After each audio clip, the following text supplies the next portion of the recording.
అతి తక్కువ ఖర్చుతో విదేశాలలో MBBS Vidya care of Vishal overseas. Total గా ఫాదరు మదరు సిస్టరు మీరే మూడు పాత్రలు త్రిపాత్ర అభినయం. అనేది నన్ను పిచ్చి టార్చర్ పెట్టేదాన్ని కదా, నువ్వు నన్ను ఇది లేవు ఇది నేర్చుకో అది నేర్చుకోవాలి. మళ్ళీ అసలు ఈ సెకండ్ ఇన్నింగ్స్ అన్నది ఎందుకు స్టార్ట్ అయిందంటే, నేను అయితే హీరోయిన్ ఒక తెలుసు నా ఫైనాన్సర్ ఎందుకు చూడాలి నన్ను అనవసరంగా. ద మిస్టేక్ హ్యాపెండ్ అండి మీ personal life. Welcome our dear viewers of I dreams. ఈరోజు మనతో పాటు స్టూడియోలో ఉన్న ఈ స్పెషల్ గెస్ట్ కెరీర్లో చాలా మైల్ స్టోన్స్, అంటే ఒక నటిగా చాలా అద్భుతమైన పాత్రలు చేసి మొత్తం క్లాస్ మాస్ ప్రేక్షకులన్న తేడా లేకుండా అందరినీ ఆకట్టుకుని తనదైన ఒక కెరీర్ని, ఒక ట్రాక్ రికార్డుని నిలబెట్టుకున్న ఒక ఎమినెంట్ యాక్ట్రెస్. ఆవిడ పేరే ఆమని. ఆవిడ ఈరోజు మనతో పాటు స్టూడియోలో ఉన్నారు. వెల్కమ్ ఆమని గారు, వెల్కమ్. లేట్గా వచ్చినా లేటెస్ట్గా వచ్చారని లేదు సార్, ఒక అందువేళ ఒక పని పడింది. మీ హీరోయిన్లతో మాకు అలవాటు అయిపోయింది. ఈ మధ్యన మన హైదరాబాద్ లో బెంగళూరు లాగా ఫుల్ ట్రాఫిక్, బొమ్మల కొలువులాగా కార్లు నిలబడి ఉంటాయి రోడ్డు మీద. చాలా దాటుకుని రావడాలంటే ఏదో ఐ అండర్స్టాండ్. దానికి తోడు ఈ వర్షం ఒకటి 2 రోజులు బట్టి అయినప్పటికీ మీరు టైం స్పేర్ చేసుకుని వచ్చినందుకు అండ్ మా ఐ డ్రీమ్ తరఫున మీకు థ్యాంక్స్ చెప్తున్నాను ఫస్ట్ ఆఫ్ ఆల్. అయితే మీరు స్టూడియోలో ఉన్నప్పుడు మీలాంటి వాళ్ళని ఇంటర్వ్యూ చేసినప్పుడు ఎక్కువ సీరియస్గా సిన్సియర్గా అబ్జర్వ్ చేస్తారు వ్యూవర్స్ అందరూ కూడా, అండ్ కామెంట్లు చేసేవాళ్ళు కూడా రెడీగా ఉంటారు. ఎలా అడుగుతారు, ఈవిడ ఏం చెప్తారు అని. సో ఈ రోజుల్లో ప్రతిదాన్ని ఒక కాంట్రవర్సీ, ప్రతిదానికి ఒక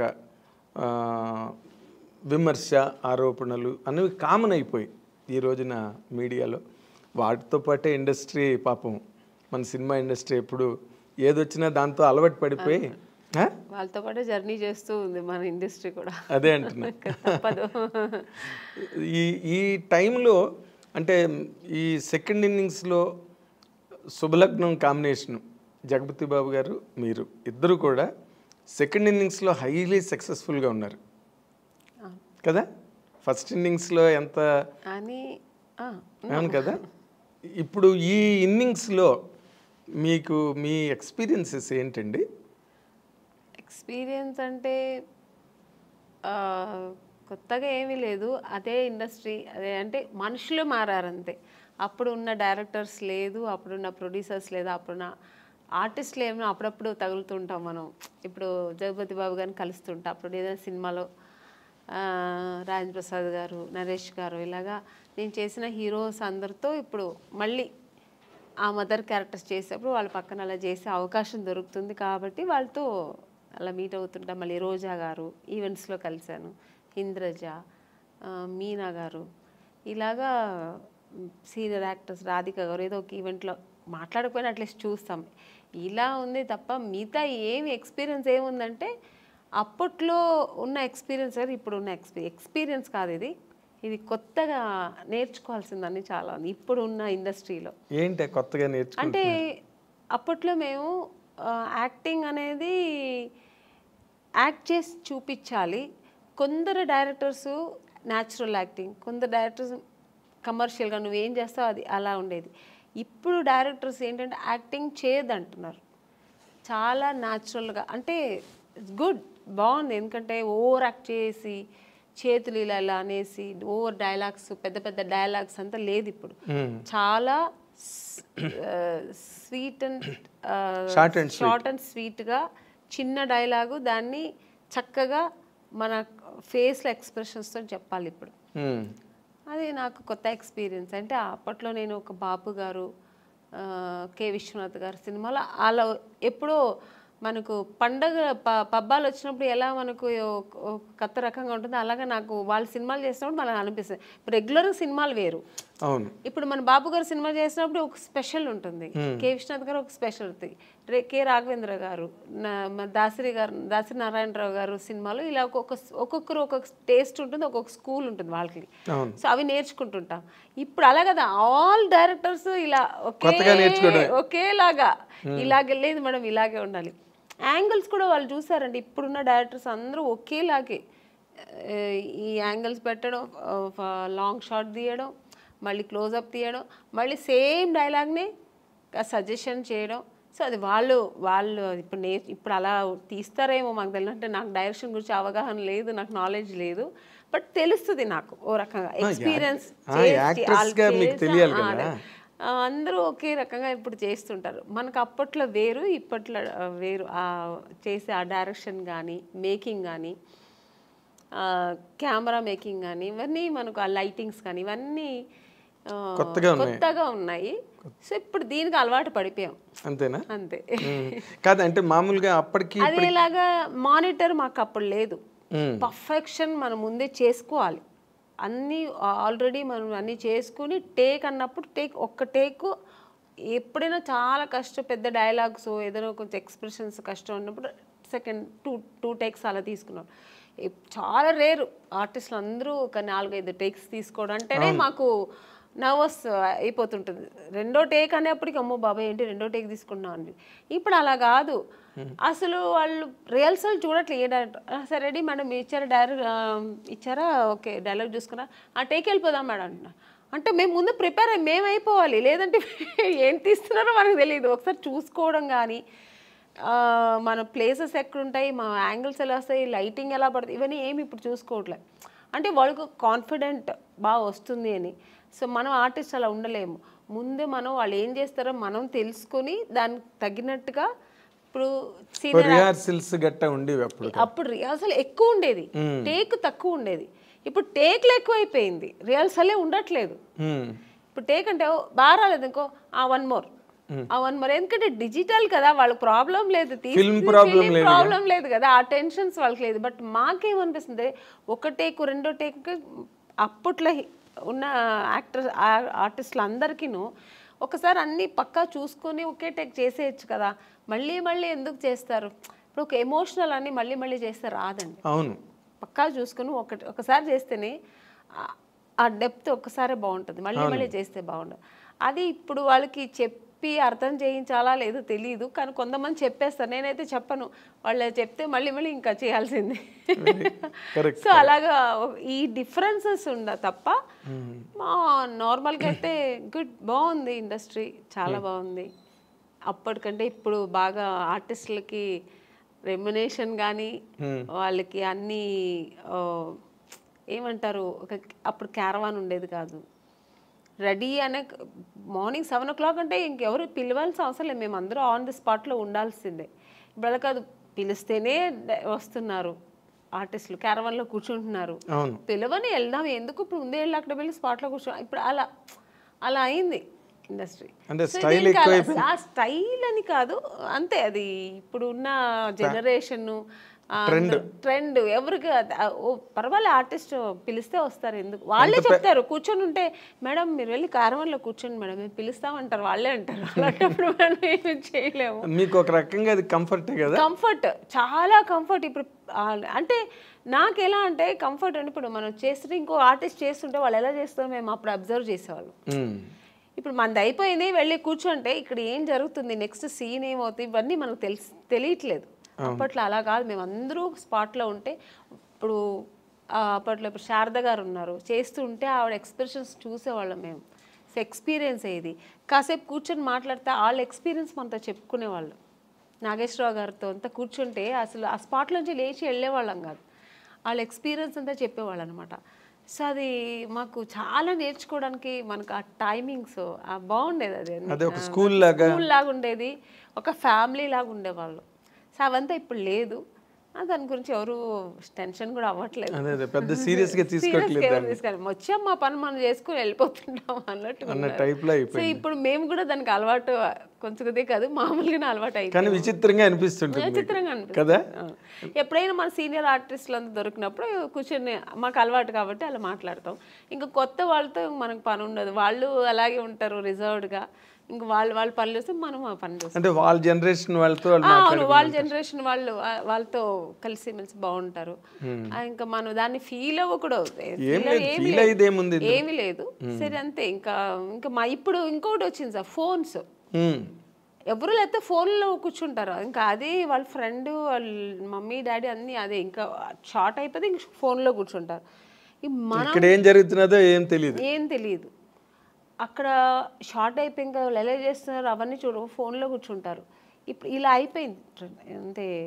ఎవరిని ఇక్కడ తప్పు చెప్పడానికి లేదు. ఆ అట్మాస్ఫియర్ అలా, ఎన్విరాన్మెంట్ అలా అయిపోయింది మనకు. దానికి తగినట్టుగా మనం కూడా వెళ్ళిపోతాడు.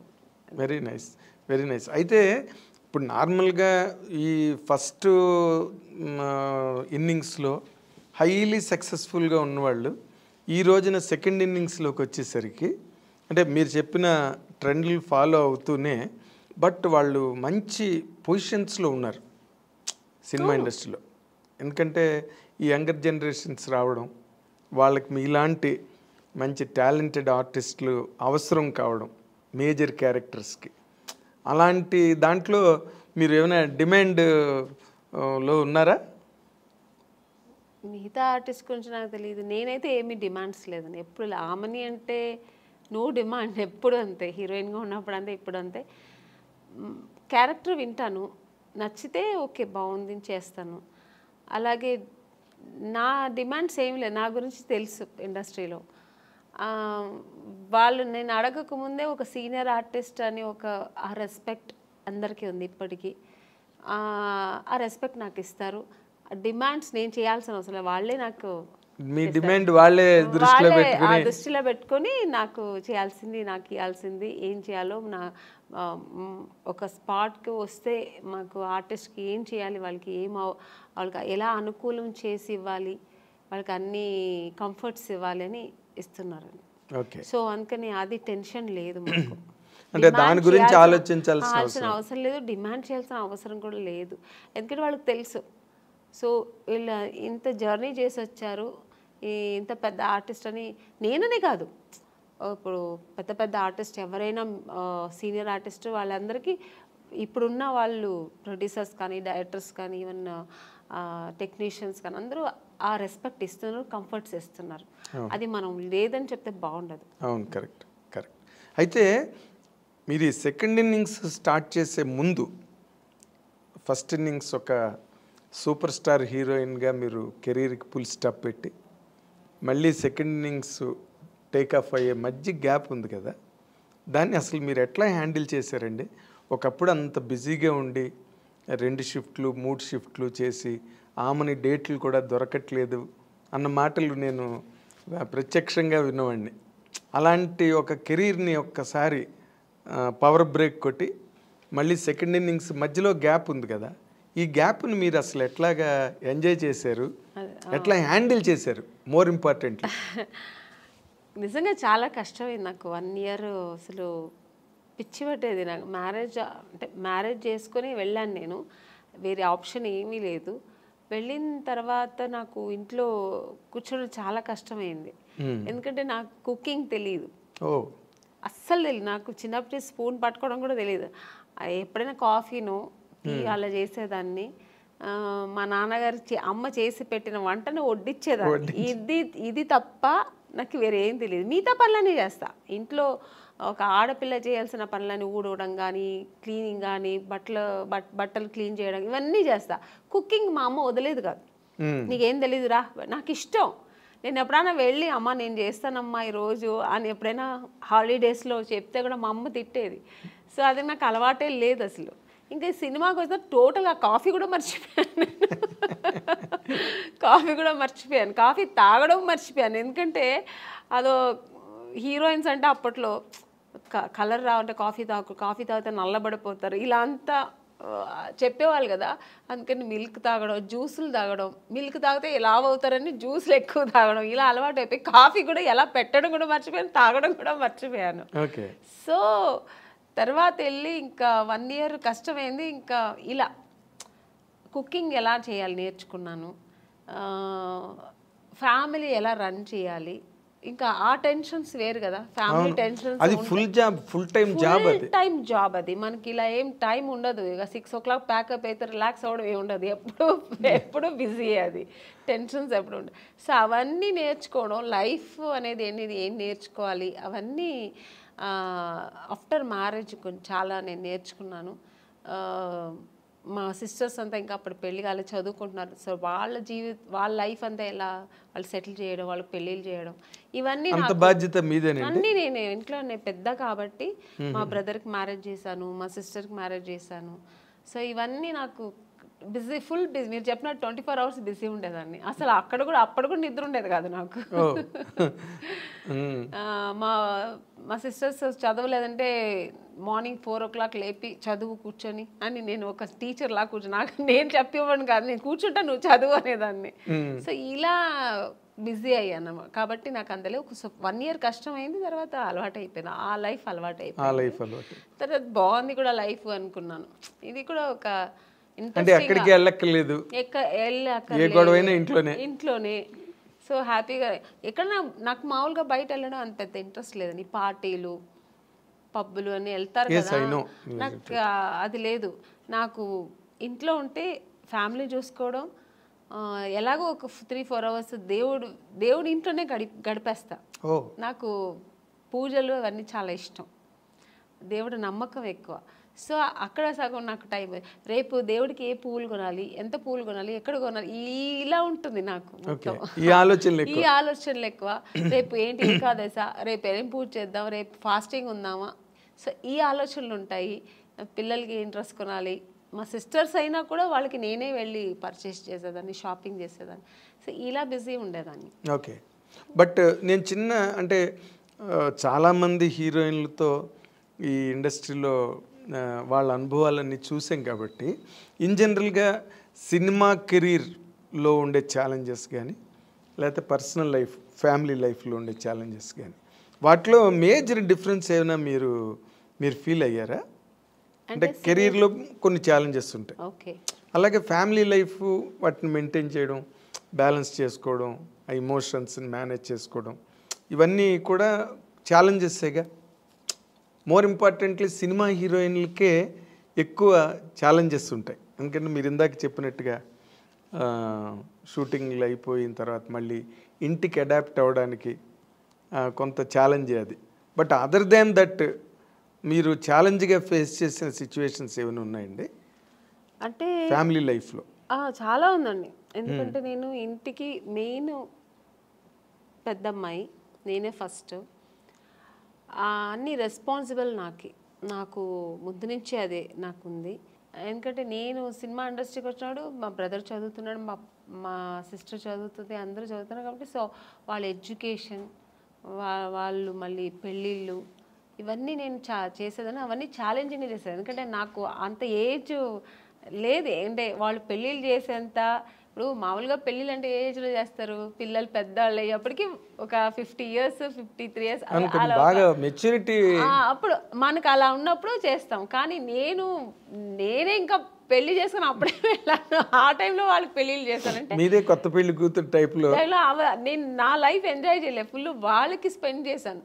ఇంకా వాళ్ళకి వెళ్ళి పెళ్లి కూతురు చూడడం, పెళ్లి కొడుకు చూడడం, వాళ్ళకి బట్టలు కొనడం, వాళ్ళకి జ్యువెల్స్ కొనడం, ఇలాంటి మా సిస్టర్కి ఇలా ఉంటే బాగుంటుంది, అలా ఉంటే బాగుంటుంది, వాళ్ళ లైఫ్ ఇలా ఉంటే బాగుంటుందేమని, ఈ అమ్మాయి కాదు ఈ అబ్బాయి కాదు, ఇలా ఓవర్ మెచ్యూర్డ్ ఆలోచనలు నాకు అప్పుడే వచ్చేసాయి. అవన్నీ ఛాలెంజింగే కదా నాకు, బట్ చేశాను. నాకైతే కొంచెం టెన్షన్స్ ఎక్కువ ఉండేది కానీ చేశాను.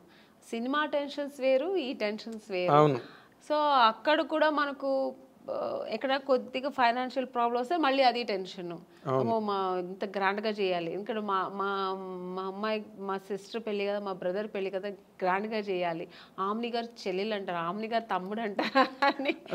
సో అది నా గురించి నేను ఎప్పుడు ఆలోచించాను. ఇలాగా మా ఇంట్లో మా అమ్మకి ఇంత మంచి పట్టు, ఏ ఊరు వెళ్తే షూటింగ్స్లో కూడా మా అమ్మకి ఈ ఊర్లో పట్టు చీర తీసుకెళ్దాం, ఈ ఊర్లో ఏంటి స్పెషల్, ఓకే జ్యువెల్స్ కేరళ వెళ్తే ఆ కేరళ బాగుంటుంది, ఈ కేరళ టెంపుల్ జ్యువెలరీ బాగుంటుంది అని ఇలా తీసుకెళ్ళేదాన్ని సిస్టర్స్ కానీ అమ్మ కానీ.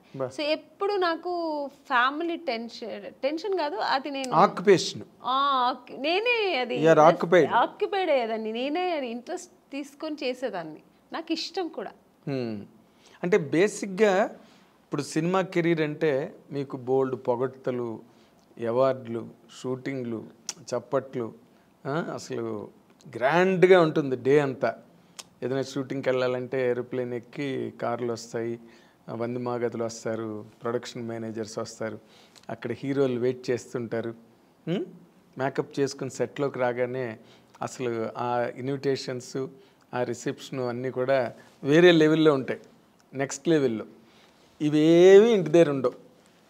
పని మనిషి దగ్గర నుంచి అన్ని పనులు ఎంత పెద్ద హీరోయిన్ అయినా చూసుకోవాల్సిందే. అబ్సల్యూట్లీ కరెక్ట్ మీరు చెప్పడం. ఎందుకంటే మనకు సినిమా అని వచ్చినప్పుడు మాకు ఇలా టవల్ ఇలా గ్లాస్ ఇలా పెడుతుంటే పరిగెత్తుకొచ్చి అసిస్టెంట్ తీసుకుంటారు, మేడం మేడం మేడం ఇవ్వండి మేడం. చెప్పులు మన లేచిన చెప్పులు తీసుకొచ్చి పెడతారు. సో ఇలా అలవాటు మేము చేయకపోయినా వాళ్ళు అలవాటు చేసేస్తారు. ఒక ఆ రేంజ్ వచ్చిన తర్వాత ఆర్టిస్టులకి అది తనగా వచ్చేస్తుంది, ఆ మర్యాదలు, ఆ రెస్పెక్ట్ స్పాట్కి వచ్చిన.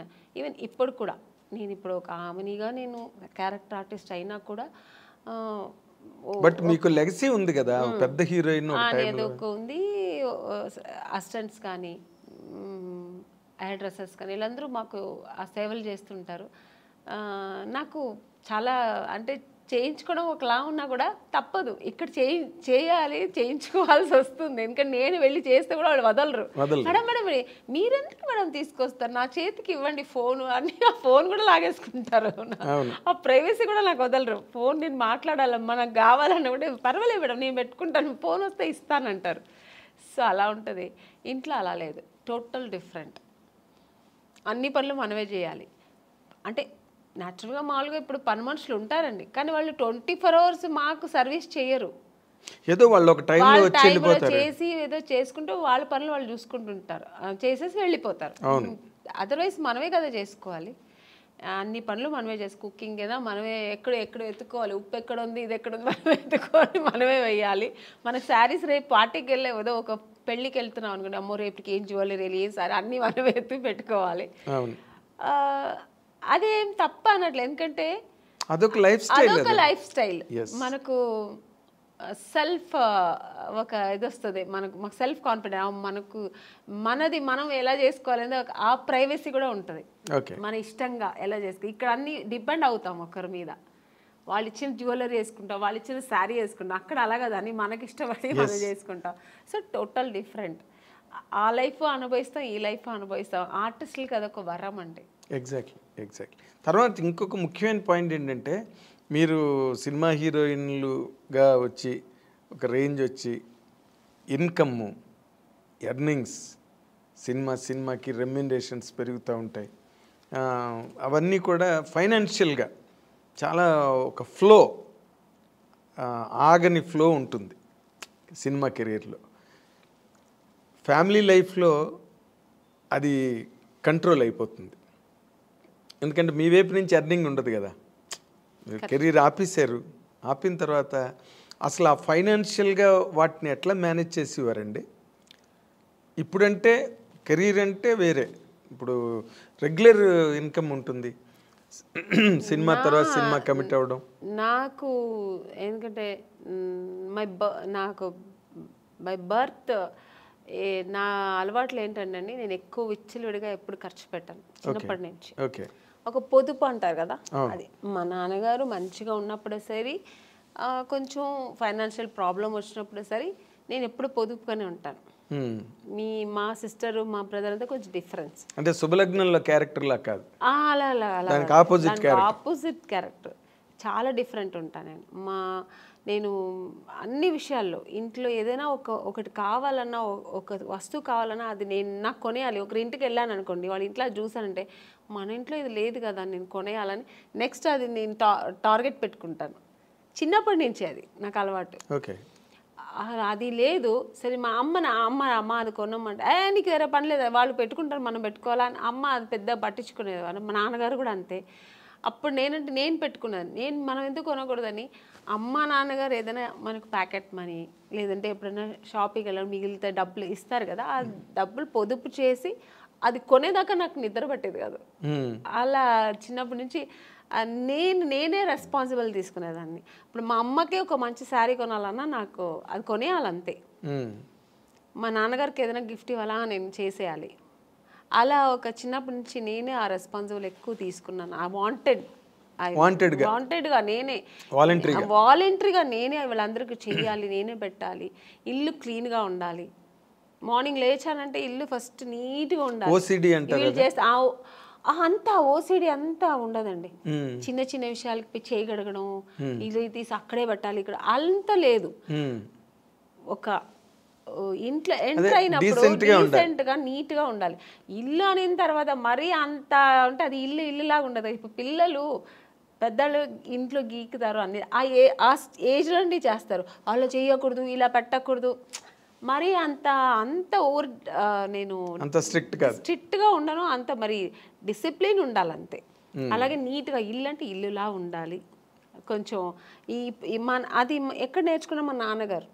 ఒక వస్తువు పెడితే మా నాన్నగారు మళ్ళీ కళ్ళు మూసుకొని మళ్ళీ అక్కడ చేయి పెడితే దొరకాలి. మా నాన్నగారికి దొరకలని టెన్షన్ అయిపోయారు.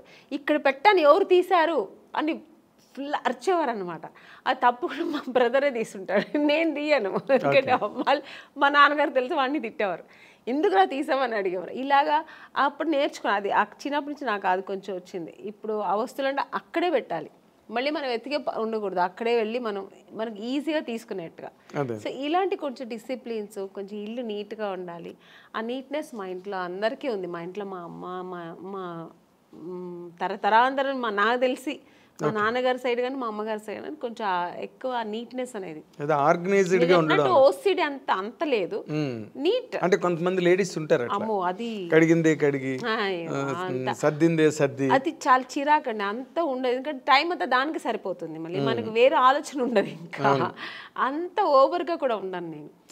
చేసే పనులు చెయ్యాలి, ఆఫ్టర్ అంతా ఫినిష్ అవుతుంది మళ్ళీ నీట్గా పెట్టాలి. ఇప్పుడు కిచెన్ ఉందండి, పని అయిపోయిందా తర్వాత అంతా నీట్గా ఉండాలి. ఆ కిచెన్ ఎవరైనా వచ్చి చూసినాడు ఏంటి ఇలా పెట్టుకున్నారు కిచెన్ అనకూడదు. నాకు ఆ నీట్నెస్ ఉండాలి. మళ్ళీ అది వెంటనే క్లీన్ చేసేసాలి అంతే. మళ్ళీ అది ఎప్పుడు తుడుస్తూ ఉండాలి, కడుగుతూ ఉండాలి, చేయి కడుగుతూ ఉండాలి, ఇది ముట్టా ఉంటే అయిపోయి చేయి అలా అంతా ఏం లేదు. ఓకే. అయితే ఇప్పుడు మీరు ఇందాక చెప్పిన దాంట్లో బ్రదర్ మ్యారేజ్ మీరే చేశారు, సిస్టర్స్ మ్యారేజ్ మీరే చేశారు, వాళ్ళకి నగలు కొనాలన్నా చీరలు కొనాలన్నా అంతా మీ డబ్బే. ఇప్పుడు వాళ్ళ పిల్లలు పుట్టినాక వాళ్ళ పేర్లు కూడా నేనే పెట్టానండి. నన్నే అడిగారు, అక్క ఏం పేరు పెట్టదు నువ్వు సెలెక్ట్ చేయనేవారు. ఈ టెన్షన్స్ అన్ని నాకే పెట్టేవారు అన్నమాట. ఇవన్నీ ఒక ఎత్తు అయితే, ఇందాక మీరు చెప్పినట్టు మీరు పొదుపు ఆదాయం చేసి దోబరా చేయకుండా డబ్బుని మీ కెరీర్లో స్టిల్ ఎప్పుడు ఇప్పుడే కాదు, ముందు చిన్నప్పటి నుంచి నాకు అది అలవాటు. కాబట్టి నేను ఆఫ్టర్ హీరోయిన్ అయిన తర్వాత కూడా విచ్చలవిడిగా నేను ఎప్పుడు డబ్బు వచ్చేసింది కదా అని ఎప్పుడు నేను అలా ఖర్చు పెట్టలేదు. సో ఎప్పుడు పొదుపుగానే పెట్టేదాన్ని. మరి ఆ డబ్బంతా మరి వీళ్ళందరికీ ఖర్చు అయింది కదా, వాళ్ళు ఖర్చు పెట్టాలి కదండి. మరి దేనికి పెట్టాలో దానికి పెట్టాలి కదా. నాకేంటంటే ఒకటి, నాకు చిన్నప్పుడు స్విమ్మింగ్ నేర్చుకోవాలని ఇష్టం, స్విమ్మింగ్ చేయాలని, కానీ నేర్చుకోలేదు. ఎందుకంటే మా ఇంట్లో మా అమ్మ నాన్న వాళ్ళకి అవకాశం ఉంది కానీ చేయడానికి వాళ్ళకి తెలియదు. మా అమ్మకి మా నాన్నగారికి స్విమ్మింగ్, మా నాన్నగారైతే మరీ ఆర్థోడాక్స్, నన్ను స్విమ్మింగ్ పంపించాలి ఇలాంటి చదువుతావా తర్వాత అయిపోయింది మ్యారేజ్, ఆ మెంటాలిటీ మా నాన్నగారు. మా అమ్మగారికి తెలియదు అవన్నీ చెయ్యాలి, పిల్లలు ఫ్యూచర్కి ఇలా ఉండాలి, ఇవన్నీ నేర్చుకుంటే అమ్మాయిలు కూడా మన అబ్బాయిలు మా బ్రదర్ వాడు అబ్బాయి కాబట్టి బయట వెళ్ళి వాడు అన్నీ నేర్చుకున్నాడు, నేను అలా వెళ్ళలేదు. ఒక సినీ ఇండస్ట్రీకి వచ్చినప్పుడు స్విమ్మింగ్ తెలుసా లేదు, తెలియదు, హార్స్ రైడింగ్ తెలియదు. ఇవన్నీ నాకేంటంటే ఇవన్నీ ప్రాబ్లమ్స్ అయ్యాయండి కెరీర్లో. అవునండి. ఇప్పుడు కొన్ని సినిమాలకి నేను ఇవన్నీ తమిళ సినిమాలో ఫేస్ చేసాం. వాళ్ళు ఫస్ట్ వెళ్ళిన మీకు హార్స్ రైడింగ్ తెలుసా, ఈ సినిమాలో ఒక హార్స్ రైడింగ్ ఉంది మీకు తెలుసా అంటే తెలియదు సార్. ఓకే, దీనివల్ల సినిమాలు నాకు అవకాశం లేకుండా పోయిన ఎన్నో ఇవి సంఘటనలు కూడా జరిగింది నాకు. స్విమ్మింగ్, అయ్యో స్విమ్ సూట్ పోడను మేడం, స్విమ్ సూట్ వేసుకోవాలండి, మేడం కాదు స్విమ్ సూట్ వేసుకోవాలి అమ్మాయి, 2 పీసెస్ వేసుకోవాలి లేదా సింగిల్ ఇలా స్విమ్మింగ్ రాదా అంటే ఆ సినిమా లేదు, అయిపోయింది. అమ్మో స్విమ్మింగ్ నేర్చుకున్నందుకు ఇలా అయిందా. పైగా ఇంకొక ఎక్స్పీరియన్స్ ఏంటంటే కొన్ని విషయాలు కొంతమంది నాకు ఫ్రెండ్ సర్కిల్లో స్విమ్ తెలియకుండా నా ఫ్రెండ్ సర్కిల్ చాలామంది చనిపోయాడు. ఎక్కడో ఇప్పుడు వెళ్తారు ఒక టెంపుల్కు లేదంటే ఎక్కడో ఎక్స్కర్షన్ వెళ్ళినప్పుడు ఆ వాటర్లో పడి స్విమ్ తెలియకుండా చనిపోవడం, ఇవన్నీ నేను కొన్ని చూశాను అన్నమాట. అప్పుడు నాకు ఒక భయం వచ్చింది, మనం నేర్చుకుంటే బాగుంటుంది, ఇవన్నీ జనరల్గా ఇవన్నీ నేర్చుకుంటే మనకు మంచిది కదా అని.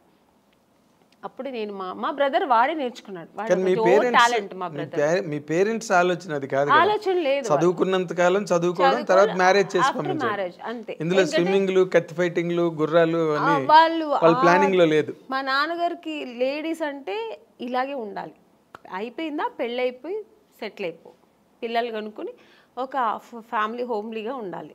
మా అమ్మగారు అంతే, మా నాన్నగారు ఏం చెప్తే అదే మా అమ్మగారు. మా అమ్మగారికి ఎక్స్ట్రా నాలెడ్జ్ ఏమి ఉండదు, అలాగే ఉండదు. అందుకని నాకేంటంటే నేను నేర్చుకోలేదు, మా సిస్టర్ నేర్చుకో. మా బ్రదర్ అయితే వాడే అన్నీ, వాడికి చెప్పాను ఓవర్ టాలెంట్, వాడు వెళ్ళి వాడికి ఏదైనా నేర్చుకుంటే వాడే వెళ్ళి చేసేవాడు. వాడు మగపిల్ల వాళ్ళు ఏం అనేవారు కాదు మా ఇంట్లో, నేర్చుకుంటా ఓకే నన్ను వెళ్తావా వెళ్ళి నేర్చుకునేవారు.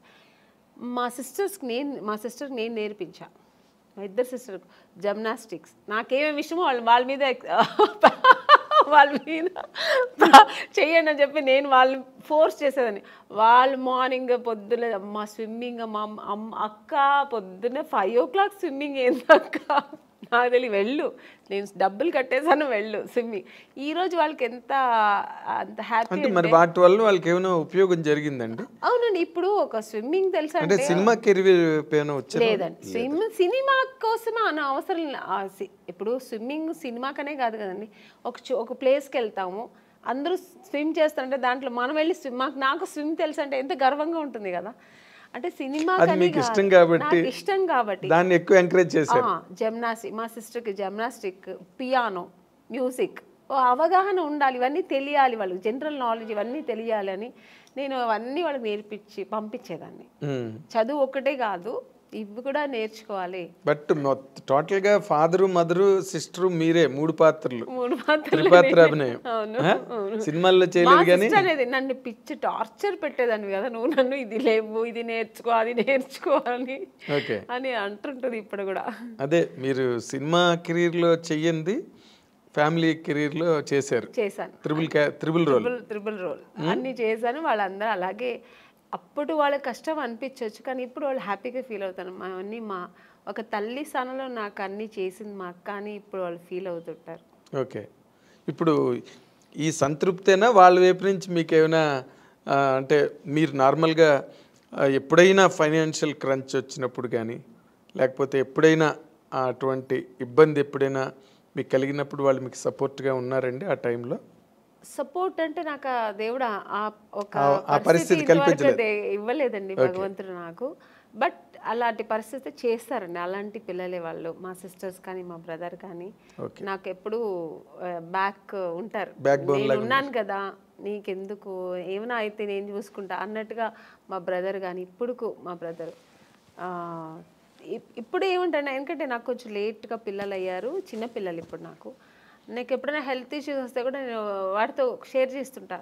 ఏందరో నాకు భయంగా ఉంది, ఇలాగా అలాగా ఫ్లైట్లో వెళ్తుంటే ఏదో సౌండ్స్ వస్తుంది, నాకు భయం వస్తుంది అంటూ చాలు. ఏం భయపడవద్దు, నేను దేవుడి దగ్గర ప్రార్థన చేస్తాను, ప్రేయర్ చేస్తాను, నా ఆయుష్ కూడా నీకు ఇవ్వాలనుకుంటా. ఎందుకంటే వాడి పిల్లలు వాళ్ళు తొందర పెళ్ళైపోయి వాళ్ళ పిల్లలతో పెద్దవాళ్ళు అయిపోయి సెటిల్ అయిపోయారు. సో వాళ్ళందరినీ సెటిల్ చేసే తర్వాత అంటే మ్యారేజ్ చేసుకున్నా నాకు పిల్లలు లేట్గా అయ్యారు అన్నమాట. సో అందుకని సో అంతా ఒక మంచి మనసు. మా బ్రదర్ కానీ మా సిస్టర్స్ కానీ వాళ్ళందరూ, మా సిస్టర్ నేనున్నాను కదక్క నువ్వు ఎందుకు బాధపడతావు, నేను చూసుకుంటాను నీ పిల్లల్ని అంటారు. So nice. అదే మీరు మీ పిల్లల్ని కూడా లాస్ట్ టైం ఎప్పుడు మనం అనుకున్నప్పుడు కూడా పిల్లలు ఎగ్జామ్స్ అవుతున్నాయండి అయిన తర్వాత నేను వస్తాను చెప్పాను, ఐ రిమెంబర్. అంటే అంత కనెక్టెడ్గా సినిమా కెరీర్లో ఉండడం కష్టం నార్మల్గా అయితే. బట్ నేను అనుకున్నప్పుడు అనమాట మీరు బాగా మంచి హోమ్ బర్డ్ మీరు. అవును. మొన్న ఎప్పుడో కూడా రోజా గారు దేనికో ఫోన్ చేశారు, అంటే ఏదో ఒక విషయాన్ని ఫోన్ చేసినప్పుడు ఏం చేస్తున్నా అమ్మని అంటే ఇప్పుడే స్కూల్కి వెళ్ళొచ్చాను పిల్లలు అంటే 100% హౌస్ వైఫ్ అనమాట. అవును. అంటే తను మంచి వీరవనిత కదా మన రోజా. అయ్యో అసలు అంత నా వల్ల అయితే కాదండి అలాగా, అంత డేర్ అండ్ డాష్. ఒక ఇండస్ట్రీలో ఒక ఎంత మంచి ఆర్టిస్ట్ అంత మంచి పొలిటీషియన్ కూడా తను. మంచి స్పీకర్. వావ్. అసలు దేనికి ఎవరికి భయపడదు, ఏది మాట్లాడాలనుకుంటుందో అది అంత డారింగ్ అండ్ డాషింగ్ మాట్లాడుతుంది. సరే తర్వాత దాని మీద విమర్శలు ఎలా వస్తాయి ఏమొచ్చే తర్వాత విషయం, కానీ ముందు మాట్లాడాల్సి ఏమనుకుంటారో అది మాట్లాడేస్తారు, ప్రవాహంలో మాట్లాడేస్తుంది. అయితే మీ ఇందాక coming back to the point, ఇప్పుడు మీరు అంత ఫ్యామిలీ లైఫ్లో అంత ఆక్యుపైడ్గా మీరు అంత నిండా మునిగిపోయి అందులో మళ్ళీ అసలు ఈ సెకండ్ ఇన్నింగ్స్ అన్నది ఎందుకు స్టార్ట్ అయిందండి? అంటే ఫర్ వాంట్ ఆఫ్ ఎర్నింగ్స్ కాదండి, యాక్చువల్గా నాకు సినిమా ఇండస్ట్రీ నేను చాలా ఇష్టపడి వచ్చాను. అవును, ఇంట్లో అందరితో చేసి నేను అయితే హీరోయిన్ అయితే లేకపోతే చనిపోతానన్న ఆ లెవెల్కి వెళ్ళాను నేను అనమాట అప్పట్లోనే. సో అంత ప్రతిఘటన ఎందుకు వచ్చిందండి నాకు? ఏంటి హీరోయిన్ కాకపోతే నేను చనిపోతాను అన్నంత? అంతే, ఫస్ట్ వచ్చి నేను అవ్వాలనేది ఫస్ట్ వచ్చి ఇష్టం అండి, ప్యాషన్. చిన్నప్పటి నుంచి నాకు ఊహ తెలిసినప్పటి నుంచి నేను సినిమాలో చేయాలి నేను ఒక ఆర్టిస్ట్ అవ్వాలి, హీరోయిన్ అవుతానా లేదా ఆర్టిస్ట్ అవ్వాలి. తర్వాత ఒక ఏజ్ వచ్చినప్పుడు నేను హీరోయిన్స్ అంతా రాధా గారు, శ్రీదేవి గారు, జయప్రద గారు, జయసుధ గారు వాళ్ళ సినిమాలని చూసేవాళ్ళు కదా, విజయశాంతి గారు ఫైట్, ఆ ప్రతిఘటన సినిమా అంతా చూసినప్పుడు నేను కూడా ఇలా చేయాలి, ఆ రోల్ మోడల్ వీళ్ళందరూ నాకు. సో ఇలా నేను చేయాలి, హీరోయిన్గానే చేయాలి, హీరోయిన్ అయితేనే ఇవన్నీ చేయగలుగుతాం. సో అక్కడి నుంచి అది స్టార్ట్ అయింది. ఇండస్ట్రీకి వచ్చి ట్రై చేసినప్పుడు ఫెయిల్యూర్ వెళ్ళినప్పుడు మనం ఏమనుకుంటాం, మేము అందంగా ఉన్నాము, మాకు అన్నీ తెలుసు, వెళ్ళిన వెంటనే రామ్మా నువ్వు ఈ సినిమాలో నువ్వే హీరోయిన్ అని రెడ్ కార్పెట్ వేసి వెంటనే ఇచ్చేస్తారా అని ఒక ఊహలో వస్తాం. నేనే కదా, అందరూ వచ్చేవాళ్ళు అలాగే వస్తారు. సో ఒక డ్రీమ్తో వచ్చినప్పుడు ఇక్కడ వచ్చిన తర్వాత ఇప్పుడు ఒక మౌంటైన్ ఉందండి, అది దూరం నుంచి చూస్తే అది చాలా అందంగా ఉంటుంది, దగ్గర వెళ్ళిన తర్వాత ఎన్ని రాళ్ళు ఉన్నాయి, ఎన్ని ముళ్ళు ఉంటాయి, దాన్ని అక్కడ ఎక్కడానికి ఎంత కష్టం ఉంటుందని తర్వాత తెలుస్తుంది. అదే అందుకే దూరపు కొండలు నునుపు అంటారు కదా, అలాగే నాకు కూడా నేను అలా అనుకుని వచ్చాను. తర్వాత ఇక్కడ వచ్చిన తర్వాత అంత ఈజీ కాదు అనిపించింది. ఇప్పుడైనా మనకి ఇండస్ట్రీ చాలా ప్లాట్ఫామ్స్ ఉంది.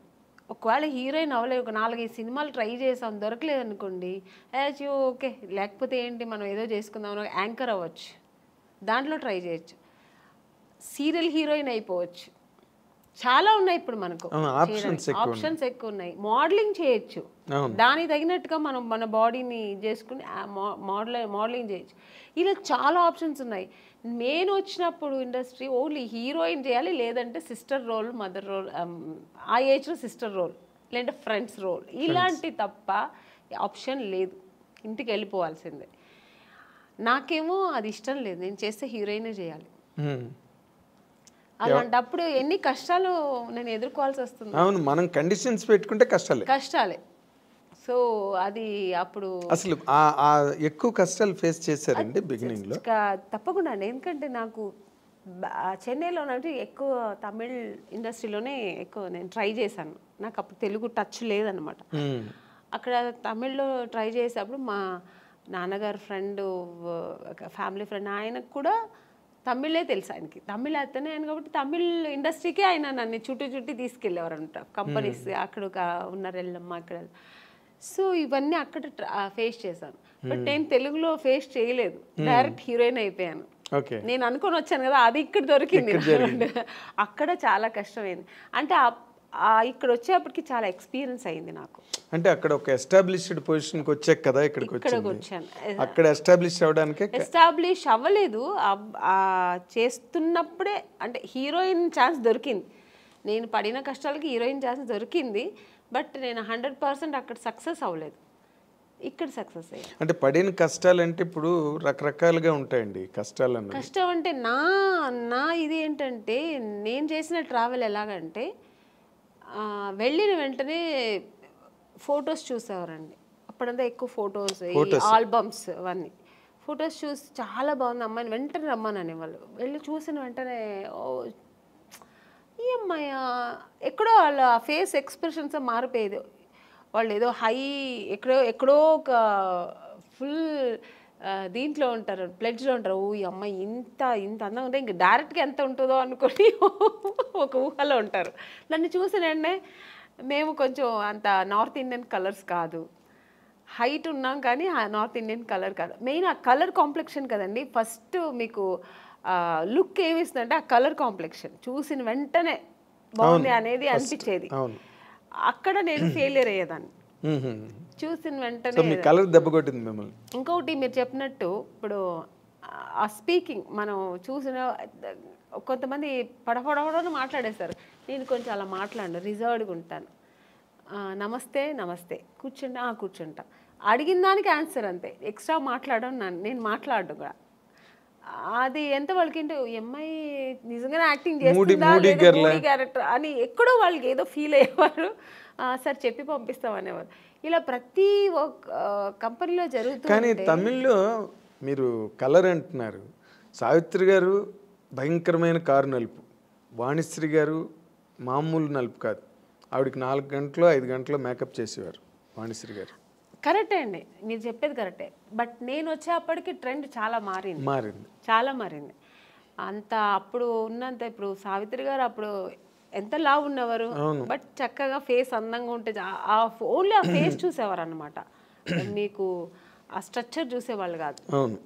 ఈవెన్ భానుమతి గారు కానీ మన వాణిశ్రీ గారు కానీ అప్పుడంతా స్ట్రక్చర్ ఏమి చూసేవాళ్ళు కాదు. ఫేస్ వర్క్ అప్పుడు అన్న ఓన్లీ ఎక్స్ప్రెషన్స్, యాక్టింగ్ ఇది చూసేవారు అనమాట. ఆ తర్వాత జనరేషన్ ఇప్పుడు శ్రీదేవి గారు వాళ్ళంతా వచ్చేప్పటికి స్ట్రక్చర్ మెయింటైన్ చేసేవాళ్ళు, అందము అన్నీ వచ్చేసింది కదా. సో అది అప్పటికే మీకు నార్త్ ఇండియన్స్ చాలా మంది వచ్చారు. నగ్మా గారు అప్పటికి వచ్చేసారు, మీ టైంకి వచ్చేసారు.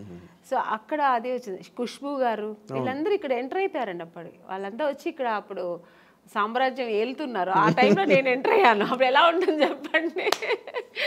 సో అంటే కొన్ని సినిమాలకి ఇలా ఉంటే చాలే అనుకొని దొరికేది వేరు. అన్ని కమర్షియల్ సినిమానికి అలా అనుకోరు కదా. గ్లామర్ హీరోయిన్ కావాలనుకుంటారు, చాలా అందం మంచి కలర్ కావాలనుకుంటారు. సో అక్కడ మనం ఫెయిలియర్ అవుతాం కదా. ఇప్పుడు కొంతమంది పర్వాలేదు, మనకి మెయిన్ కావాల్సింది ఫేస్ అందము, స్ట్రక్చరు, యాక్టింగ్ ఇది చాలు అనుకునే డైరెక్టర్స్ కొంతమంది. లేదు నాకు అలా కలరే కావాలనుకున్నది ఎక్కువ మంది అప్పట్లో. ఇప్పట్లో కూడా ఎప్పుడైనా అందుకని అంత తొందరగా వచ్చిన తర్వాత ఇప్పుడు మధ్యలో కొంచెం ట్రెండ్ మారింది. మన దీపికా పడుకుని అంటే ఒక డస్టీ కలర్ అని అది ఇప్పుడు ఫేమస్ అయిందండి. మేము వచ్చినప్పుడు ఆ డస్టీ కలరే బ్లాక్ అని చెప్పి మమ్మల్ని పక్కన పెట్టేవాళ్ళు. చాలా ఎక్కడో లక్కీగా దొరికేది. ఇప్పుడు వీటిష్ అంటున్నారు, బ్లాక్ వీటిష్ అంటున్నారు, డస్కీ కలర్ అని ఏమేమో అంటున్నారు. దాని ఇప్పుడు పేర్లు పెట్టి దాని ఒక ఫ్యాషన్ చేసుకున్నారు. మేము ఉన్నప్పుడు అలా కాదండి, కొంచెం కష్టమే. అయిన తర్వాత కూడా ఇక్కడంతా మేకప్ వేయమని చెప్పేవాళ్ళు, కలర్ ఎందుకంటే దీనికి డిఫరెన్స్ రాకూడదని. సో ఇవన్నీ మేము ఎదుర్కోవాలి, ఒకేలా ఉండాలని. సో అప్పుడు నేను చాలా మా అమ్మని తిట్టేదాన్ని, నువ్వు ఎందుకు మా నాన్న కలర్గా కనలేదు, మా బ్రదర్ మంచి కలరు, వాడు మాత్రం ఎందుకు అంత కలర్ ఉన్నాడు అని మా నాన్నగారు లాగా వాడు, మా అమ్మ కొంచెం కలర్ తక్కువ. ఇలాగా నాకు ఆ ఒక ఫీలింగ్ నాకు ఎప్పుడు ఉండేది. మా అమ్మతో ఎప్పుడు నేను వెళ్ళి మా అమ్మతోనే గొడవ పెట్టేది, నాకేంటే తెలుసు దేవుడు నీకు ఆ కలర్ ఇచ్చాడు, నువ్వు హీరోయిన్ అవుతావు నాకు తెలిసి ఉంటే నేను ఇంకొంచెం కుంకుమ పువ్వు ఎక్కువ తాగేదాన్ని. మా అమ్మ అంటే ఆవిడకి అంతే, కుంకుమ పువ్వు తాగితే ఎక్కువ తాగితే అంటే అదేదో అప్పుడు ఒక నమ్మకం. సో అలా తమిళ్లో మీరు బాగా ట్రై చేస్తున్న టైంలోనే తెలుగులో కట్ అయ్యారు అనమాట మీరు. అవును, ఛాన్స్లు వచ్చి చేసినట్టున్నారు కదా మీరు. రామరాజుతో చేశాను, రామరాజు గారితో చేశాను, శరత్ కుమార్ గారితో చేశాను. హీరోయిన్ మాత్రం అయిపోయాను. బట్ సక్సెస్ అనేది నాకు అంత గొప్ప దొరకలేదు. హీరోయిన్ అయిన తర్వాత కూడా సక్సెస్ అనేది చాలా ఇంపార్టెంట్ అనేది నాకు తమిళ్లో తెలిసింది. ఎందుకంటే 2 సినిమాలు ఆడలేదంటేనే ఐరన్ లెగ్ అని పక్కన పెట్టేస్తారు. అప్పుడు కాదు ఇప్పుడు అంతే కదా, ఎప్పుడైనా సెంటిమెంట్ ఎక్కువ చూస్తారు మన ఇండస్ట్రీలో. సో అది నాకు ఇంకా బాధేసి, అమ్మో బాబోయ్ మన హీరోయిన్ అవ్వడం మాత్రమే కాదు పెద్ద విషయం, సక్సెస్ అనేది చాలా చాలా ఇంపార్టెంట్ అని. ఇంక నాకు ఒకటే, ఇప్పుడు మా అమ్మ కలర్ లేదంటే మా అమ్మతో ఎలా గొడవ పెట్టాను, అలాగా నాకు సక్సెస్ అవ్వాలి హీరోయిన్ అవ్వాలంటే నేను దేవుడి దగ్గర గొడవ పెట్టేదాన్ని. నేను ఎందుకు ఇంకెవరు నాకు ఎక్కువ నా ఫ్రెండ్ కానీ నాకు మా తల్లిదండ్రుల కంటే ఎక్కువ కనెక్ట్ అయ్యింది నేను దేవుడితోనే. నేను అలా పెరిగాను చిన్నప్పటి నుంచి. కొంచెం మా ఇంట్లో ఎక్కువ ఆధ్యాత్మికంగా మా నాన్నగారు కొంచెం భక్తి పూజలు ఎక్కువ. మా నాన్నగారు ఎక్కువ టెంపుల్స్కి వెళ్తుంటారు, మా అమ్మ కూడా అంతే కొంచెం పూజలు. మెడ్రాస్లోనే కల్చర్ ఎక్కువ బేసిక్. లేదు మేము బేసికలీ బెంగళూరు కదా, ఈవెన్ బెంగళూరులో కూడా. సో అది అలవాటు అయిపోయి నాకు దేవుడితో ఎక్కువ కనెక్ట్ అయ్యేదాన్ని నేను. సో అక్కడ ఆయన అడిగేదాన్ని, ఎందుకు నన్ను ఇలా చేస్తున్నావు, నాకు సక్సెస్ ఇవ్వాలని. సినిమా షూటింగ్ వెళ్తున్నానంటే ఫస్ట్ దేవుడు ఈ సినిమా పెద్ద సక్సెస్ అవ్వాలి వేడుకుంటా. ఇప్పుడు కూడా అంతే, ఏ సినిమా నేను చిన్న క్యారెక్టర్ చేసినా దేవుడి దగ్గర అదే వేడుకుంటా. నేను చేసిన ప్రొడ్యూసర్స్ హ్యాపీగా ఉండాలంటే ఆ సినిమా సక్సెస్ అవ్వాలి, సో దాన్ని సక్సెస్ చేయాలని. అవును కదా, ఆ ప్రొడ్యూసర్స్ బాగుంటాయి కదా, మనలాంటి వాళ్ళు అందరూ బాగుంటాం. 100%. అదే ఇందాక మీరు చెప్తున్న దాంట్లో అంటే తమిళ్లో మీరు చేస్తున్నప్పుడు ఏమైనా మీ మీద పాలిటిక్స్లు గట్ట ఏమైనా జరిగాయండి? అంటే లేదండి, అలాంటి వాతావరణం ఏమైనా ఉండేది అప్పుడు?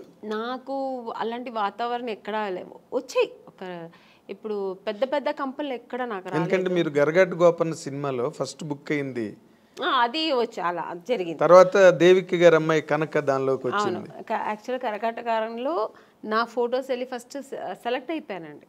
సెలెక్ట్ అయిపోయి ఇంకా షూటింగ్ ఇంకొక 15 days 10 days ఉందన్నప్పుడు అక్కడ ఒక చిన్న కాంట్రవర్సీ జరిగింది. అంటే నన్ను తీసుకెళ్ళి యాక్ట్రెస్ నళిని గారు అని ఉంటారు, రామరాజు గారు వాళ్ళ వైఫ్, వాళ్ళు సిస్టర్ హస్బెండ్ నన్ను తీసుకెళ్లారు. యాక్చువల్గా ఆయన ముందు నళిని గారికి మేనేజర్ అట. సో ఆయన అది ఆయన ప్రొఫెషనల్ అనమాట. సో నన్ను తీసుకెళ్ళి చూపించి ఓకే అయింది, నా ఫొటోస్ ఓకే అయింది. తర్వాత ఆయన ఏమన్నారంటే 5 years అగ్రిమెంట్ వేసుకోవాలి, నేను మీరు హీరోయిన్ చేస్తారు కదా అన్ని డేట్స్ నేనే చూస్తాను. ఓకే డేట్స్ ఫైన్, మీరు డేట్స్ చూసుకోండి అన్న, బట్ రెమ్యునేషన్ నాకు 50% మీకు 50% అన్నారు. అది నేనైతే ఓకే చెప్పాను. నాకు అప్పుడు అంత హీరోయిన్ అయిపోవాలి, పెద్ద హీరోయిన్ అయిపోవాలి. అక్కడ నాకు డబ్బు ప్రిఫరెన్స్ నేను ఎప్పుడు ఇవ్వను, నాకు తెలియదు కూడా. అది డబ్బు ఇలా చేయొచ్చు, డబ్బు కూడా చాలా ముఖ్యం అనేది ఇప్పుడు తెలుసు, నాకు అప్పుడు తెలియదు. మా అమ్మ వద్దనేసారు. మన నాన్నగారికి ఫోన్ చేసి చెప్పాను, నాన్నగారు కూడా అలా అంత వద్దమ్మా అన్నారు. మా అమ్మ అయితే వద్దు, అలా అంత అవసరం లేదు, డేట్స్ కావాలంటే మీరు చూడండి, పర్సంటేజ్ ఏదో ఉంటాయి కదా అలా తీసుకోండి అలా అన్నారు. సో టోటల్గా వాళ్ళతో మనం డిపెండ్ అయిపోతే కష్టం అని చెప్పి నా అమ్మ వద్దనేసారు. అమ్మ నేనన్నాను ఎందుకమ్మా అంటే, మళ్ళీ మనకు సినిమాలో ఆ సినిమా పోతుంది అన్నమాట. నువ్వు అవ్వాలంటే హీరోయిన్ ఎవరు మార్చలేరు, దేవుడు ఉన్నాడు, నువ్వేం భయపడకు, వద్దు అలాగంతా అనేస్తే నెక్స్ట్ జరిగింది అదే. ఆ సినిమా నాకు లేదు, నేను కరగాటక సినిమాలో లేదు, వాళ్ళు పిలవనే లేదు మళ్ళీ నన్ను. మరి ఇతను మేనేజర్ కదా, ఏం చేశారో తెలియదు. మొత్తానికి అక్కడ వాళ్ళు మళ్ళీ కనక అదే మన దేవిక గారికి డాటర్ని వేశారు. సినిమా కూడా పెద్ద సక్సెస్, చాలా పెద్ద హిట్ అయింది. రామరాజ్ కి అప్పుడు ఎంజీఆర్ కున్నంత ఇమేజ్ ఉండేది. ఆవిడ కూడా అమ్మాయి కూడా పెద్ద హీరోయిన్ అయింది. బట్ ఆ నెక్స్ట్ సినిమా మళ్ళీ నాకు దొరికింది ఆయనతోనే, అదే రామరాజు గారితోనే, సేమ్ గంగేమరన్ గారి డైరెక్షన్ లో ఆయన సెకండ్ సినిమానే నాకు దొరికింది. ఎట్లా అదేలా జరిగింది ఏమో తెలియదండి. మళ్ళీ ఎందుకంటే వీళ్ళు ఓన్లీ ఫొటోస్ చూపించారు. రవి గారు అని పెద్ద స్టిల్ ఫోటోగ్రాఫర్ అండి, రవి అని. ఆయన అసలు ఆ ఫొటోస్ చూసాను, మామూలుగా తీసినప్పుడు ఏం పెద్ద లైట్స్ 2 lights పెట్టి తీస్తాడు ఆయన, చాలా బ్యూటీగా ఉంటుంది, చాలా బాగుంటుంది అసలు, ఏదో ఒక సంథింగ్ స్పెషల్. ఆయన మనకు తెలుగులో సెబాస్టియన్ బ్రదర్స్ ఉండేవాళ్ళు, సేమ్ అలాగా అక్కడ ఆయన తమిళ్లో ఆయన చేసిన స్టిల్స్ అక్కడ ఫస్ట్ ఓకే అయింది. సెకండ్ నేను సెబాస్టియన్ బ్రదర్ ఆఫీస్ వాళ్ళతో ఫొటోస్ తీయాలని వెళ్ళాను. వెళ్తే ఆయన సెబాస్టియన్ బ్రదర్ ఊరికే వాళ్ళ ఆఫీస్ ముందు ఊరికే ఒక 2 ఫోటోలు తీశాడు ఆయన.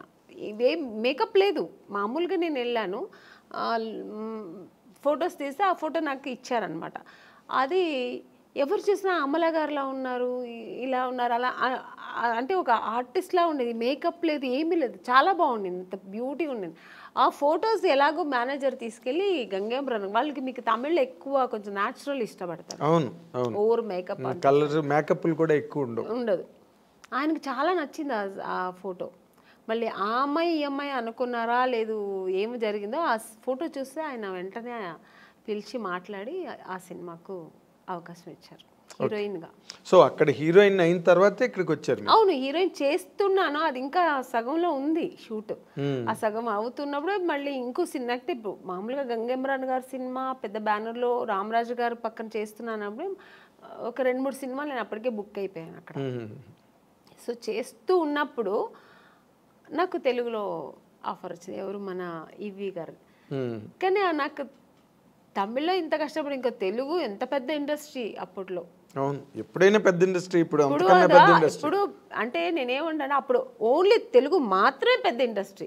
ఇప్పుడు కన్నడ, హిందీ, తమిళ్ ఇప్పుడు అన్నీ కొంచెం ఆ ఈక్వల్ వచ్చేసింది. ఇప్పుడు ఒకప్పుడు కన్నడ ఇండస్ట్రీ అంటే ఏమీ లేదు, ఇప్పుడు ఈక్వల్ టు మనకు తెలుగులా వాళ్ళు ఎక్కువ ఖర్చు పెట్టేస్తారు. రవిచంద్రతో ప్రారంభమైంది. అవును, అప్పుడు అలా కాదు, ఓన్లీ తెలుగు ఇండస్ట్రీ అంటేనే ఒక హిందీ తర్వాత నెక్స్ట్ మనకి తెలుగు. అలాంటి ఇండస్ట్రీలో మనకు దొరుకుతుందా, అమ్మో బాబా అది ఇంపాసిబుల్. మేము తమిళ్లోనే ఇంత ట్రై చేశాను, ఇంకా తెలుగులో చాలా కష్టం అనుకొని నాకు అసలు నమ్మకం లేదండి, కానీ దొరికింది. అది ఎలా జరిగిందండి? అప్పుడు ఆ టైంలో నాకు కరెక్ట్గా మా నాన్నగారు పోయారండి, ఆయన హెల్త్ ఇష్యూస్ వల్ల ఆయన పోయారు. నేను అప్పుడు తమిళ్ షూటింగ్లో వేరే ఎక్కడో ఉన్నాను, అవుట్డోర్లో ఉన్నా, నేను మా అమ్మగారు. మా బ్రదరు మా సిస్టర్ ఇంట్లో ఉన్నారు, వాళ్ళు ఇంకా చిన్నపిల్లలు పాపం. మా బ్రదర్ తెలిసి వాడు వెళ్ళిపోయాడు, మా సిస్టర్ని తీసుకెళ్ళాక వాడు చిన్నపిల్ల పక్కింట్లో వదిలేసి వాడు వెళ్ళాడు. నాకు కబురు చేశారు, అప్పట్లో మీకు సెల్ ఫోన్ అవన్నీ లేదు, ఏమీ లేదు, ఫోన్ ఉంది, హోటల్కి ఫోన్ ఉంది, హోటల్కి ఇన్ఫార్మ్ చేస్తున్నారు వాళ్ళు. రిసెప్షన్ వాళ్ళు చెప్పారు, ఎవరి దగ్గర చెప్పారు, ప్రొడ్యూసర్తో చెప్పారు. నేను షూట్లో ఉన్నా, నేను మా అమ్మ షూట్లో ఉన్నాము. ప్రొడ్యూసర్ ఏంటంటే అది క్లైమాక్స్ సీన్, అది ఆల్ ఆర్టిస్ట్ కాంబినేషన్. చెప్తే ఈ అమ్మాయి ఈరోజే వెళ్ళిపోతుంది, నెక్స్ట్ డే మనకు షూటింగ్ కష్టం అయిపోతుందని ఆయన ఏం చేశారు, చెప్పలేదు. ఏదో మీ నాన్నగారు సీరియస్ అంట అని చెప్పారు, అంతే, పోయారని చెప్పనే లేదు మాకు.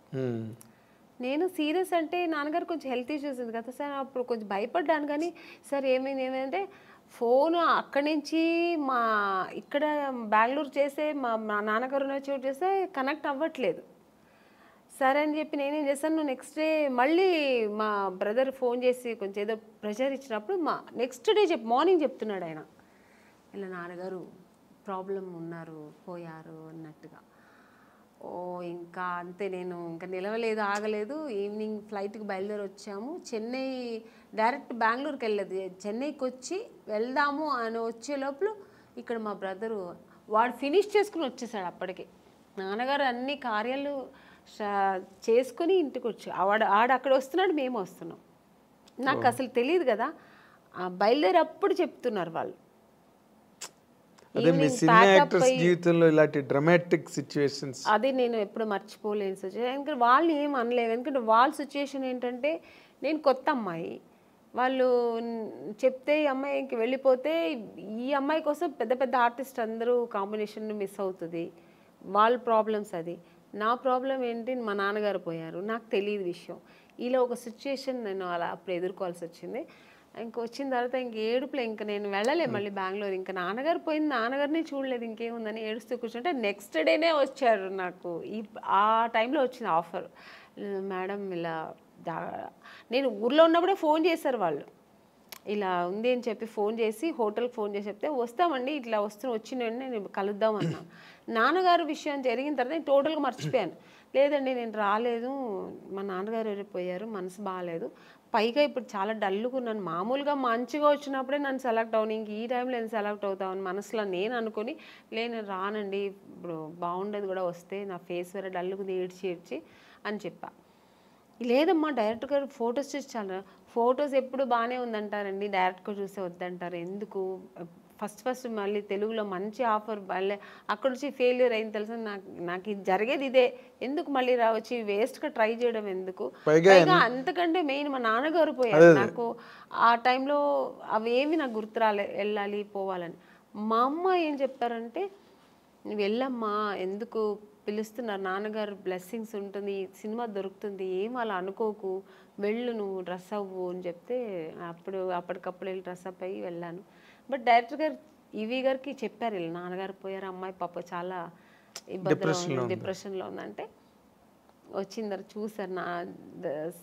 ఆయనకు కూడా ఒక చిన్న షాక్ వచ్చింది, ఈ అమ్మాయి అన్నట్టుగా చూసి, ఎందుకంటే ఫొటోస్లో ఇంత చిన్న మేకప్ అవి ఉంటాయి కదా ఫోటోల్లో, బాగా మేకప్, ఇప్పుడు రెగ్యులర్ మేకప్ ఉంటుంది కదా సార్, డిఫరెంట్ కాస్ట్యూమ్స్ వేసుకొని ఉంటాం, ఒక్కొక్క కాస్ట్యూమ్స్ లో ఒక్కొక్క అందం ఉంటుంది. మనం మామూలుగా ఒక డ్రెస్ వేసుకుని వెళ్ళాను, పైగా మా నాన్నగారు పోయారు, నాకు పెద్ద లిప్స్టిక్ కూడా వేసుకోలే, నేను ఒక ఏదో విరక్తిలాగా వెళ్ళాను, నేను ఏముంది నాన్నగారే పోయారు అన్నట్టుగా ఆ టైంలో వెళ్తే డైరెక్టర్ గారు ఏం చేస్తారు, సరే మనం ఒక వీడియో టెస్ట్ చేసేద్దామని ఇమీడియట్గా అప్పటికప్పుడే ఒక మేకప్ వేసి టెస్ట్ చేశారు. అప్పట్లో వీడియో టెస్ట్ చేశారు, ఆడిషన్ చేశారు ఆయన, అప్పుడు 100% ఓకే, ఇమ్మీడియట్గా అడ్వాన్స్ ఇచ్చి. నాకు తెలుసు మీరు సెలెక్ట్ అవ్వడం, ఆ సినిమా అంతా జరగడం, ఆ దుఃఖంలో కూడా ఒక మంచి ఆ సంతోషాన్ని ఎలా సెలబ్రేట్ చేసుకోవాలని కూడా నాన్నగారు పేరు, బట్ నిజంగా ఆయన ఆశీస్సులు, ఆయన బ్లెస్సింగ్స్, దేవుడు బ్లెస్సింగ్స్, ఆ సినిమా దొరికింది నాకు.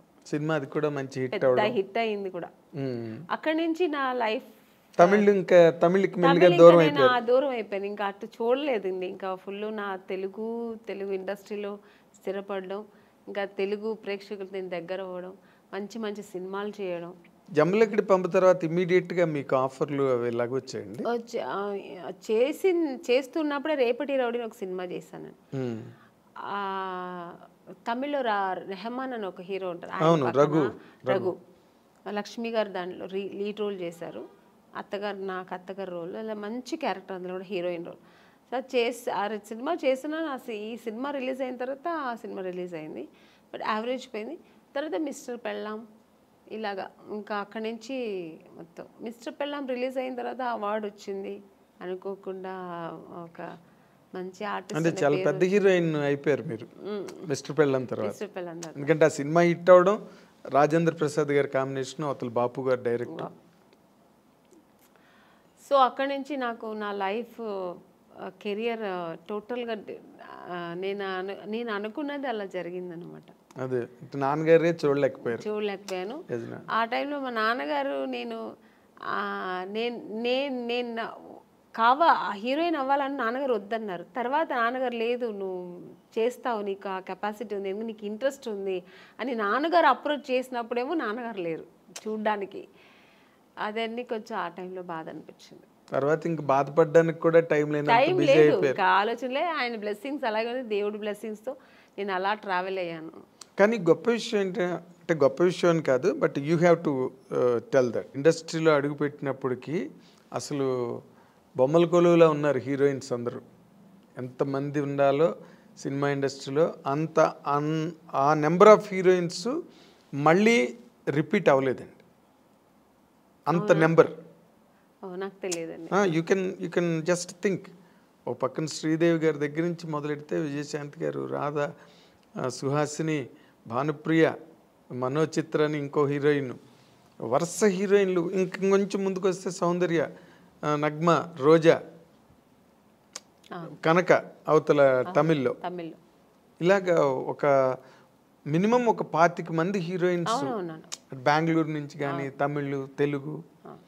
అది ఆ టైంలో అసలు మీకు అవకాశాలు రావడం అన్నది మీకు ఎలాగా అసలు జరిగిందండి? అది మిరాకల్ అని చెప్పాలా? మిరాకల్ కాదండి, అది దేవుడు బ్లెస్సింగ్స్. ఎందుకంటే నేను ఎక్కువ దేవుడు నమ్ముతాను.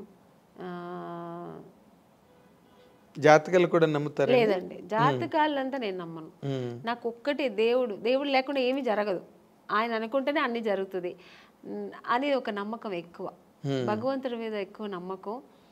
అలాగే నాన్నగారు బ్లెస్సింగ్స్ నా మీద ఎక్కువ ఉంటుంది ఎప్పుడు. ఎందుకంటే నేను ఎక్కువ నాన్న అంటే చాలా ఇష్టం నాకు. ఆడపిల్లలకి సాధారణంగా తండ్రి ఎందుకంటే అమ్మ మీద ప్రేమ లేదని కాదు, ఎక్కువ నాన్నగారితో గారాభంగా ఉండేదాన్ని.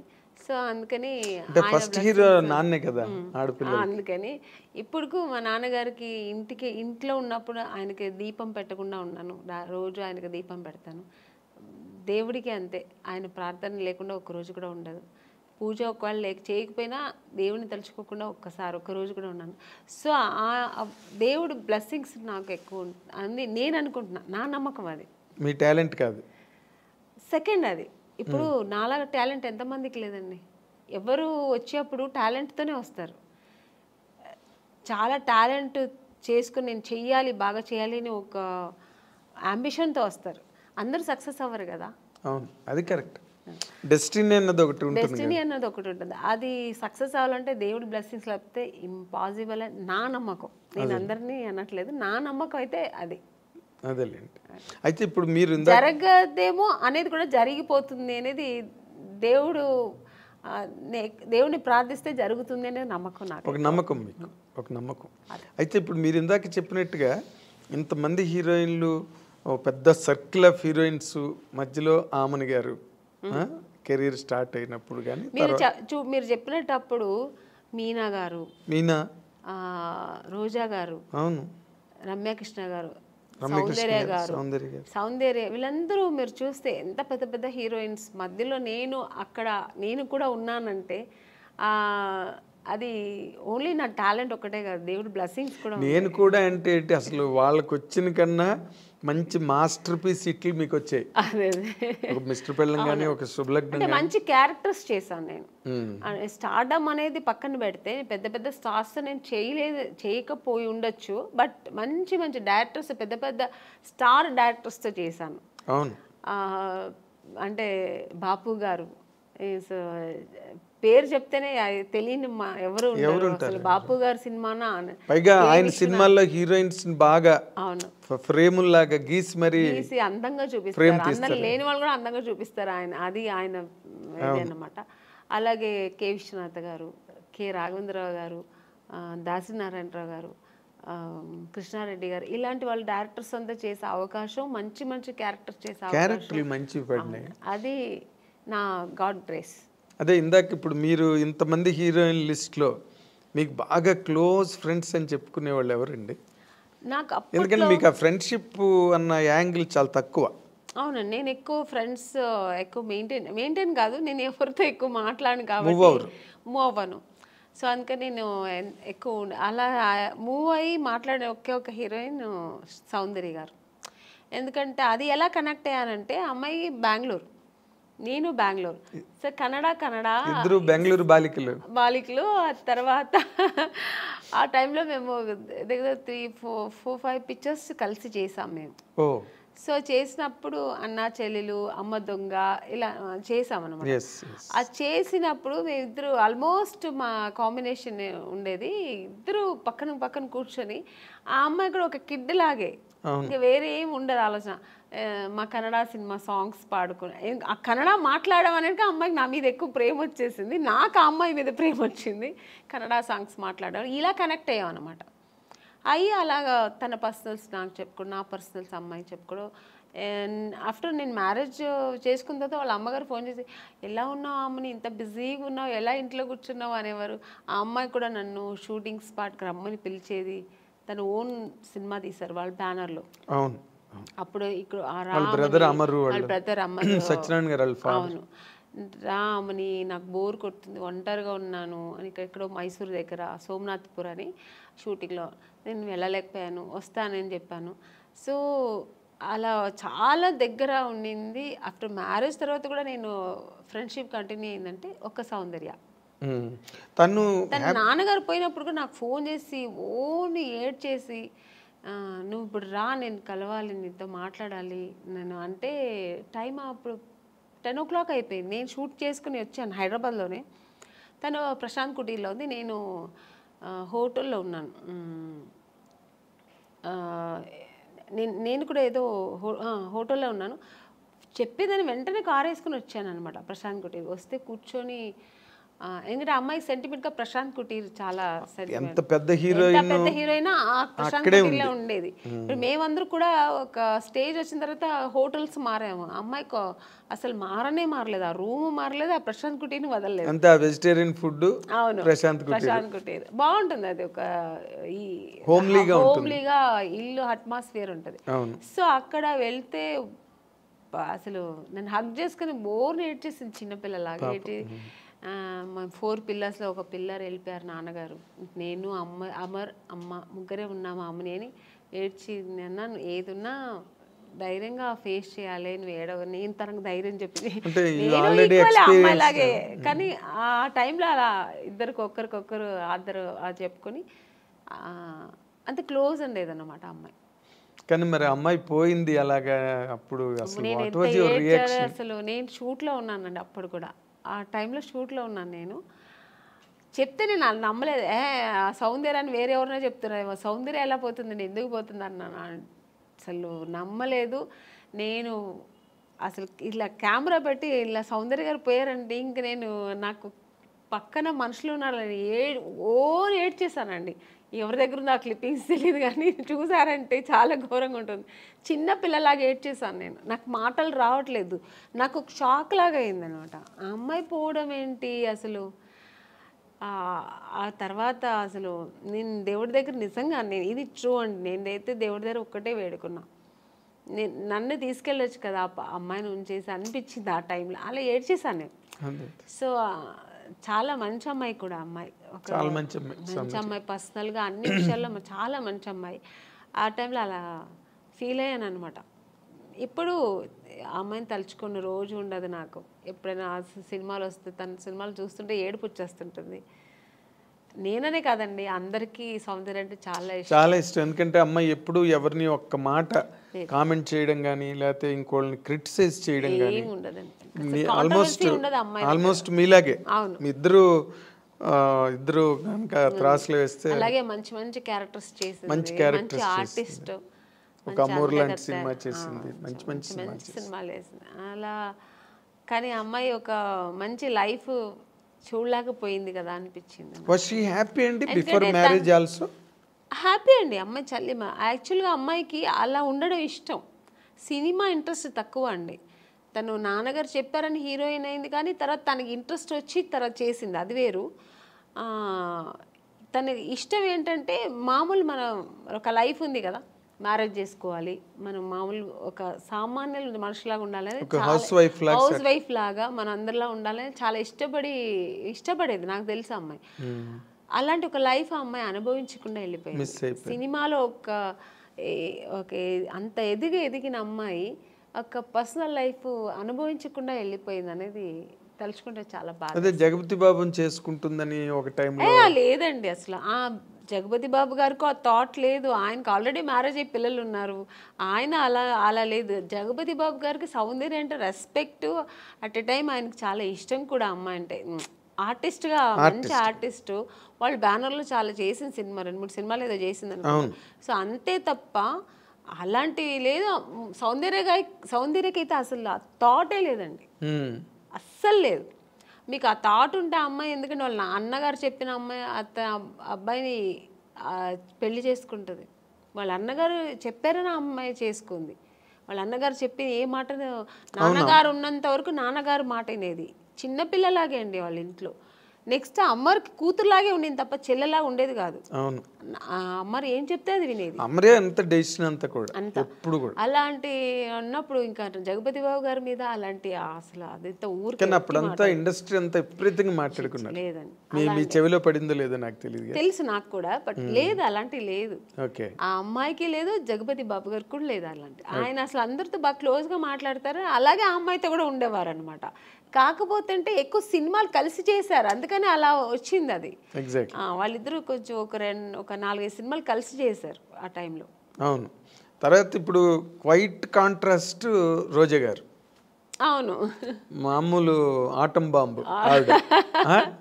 నిజంగా గర్వంగా ఉందండి. ఎందుకంటే మా ఇండస్ట్రీలో ఒక హీరోయిన్ ఒక పొలిటీషియన్లో వెళ్ళి అలా గట్స్గా మాట్లాడడం నిజంగా కదా. కాదు, పాలిటిక్స్లోకి రమ్మని ఎప్పుడు అడగలేదు ఆవిడ మిమ్మల్ని? నన్ను లేదండి.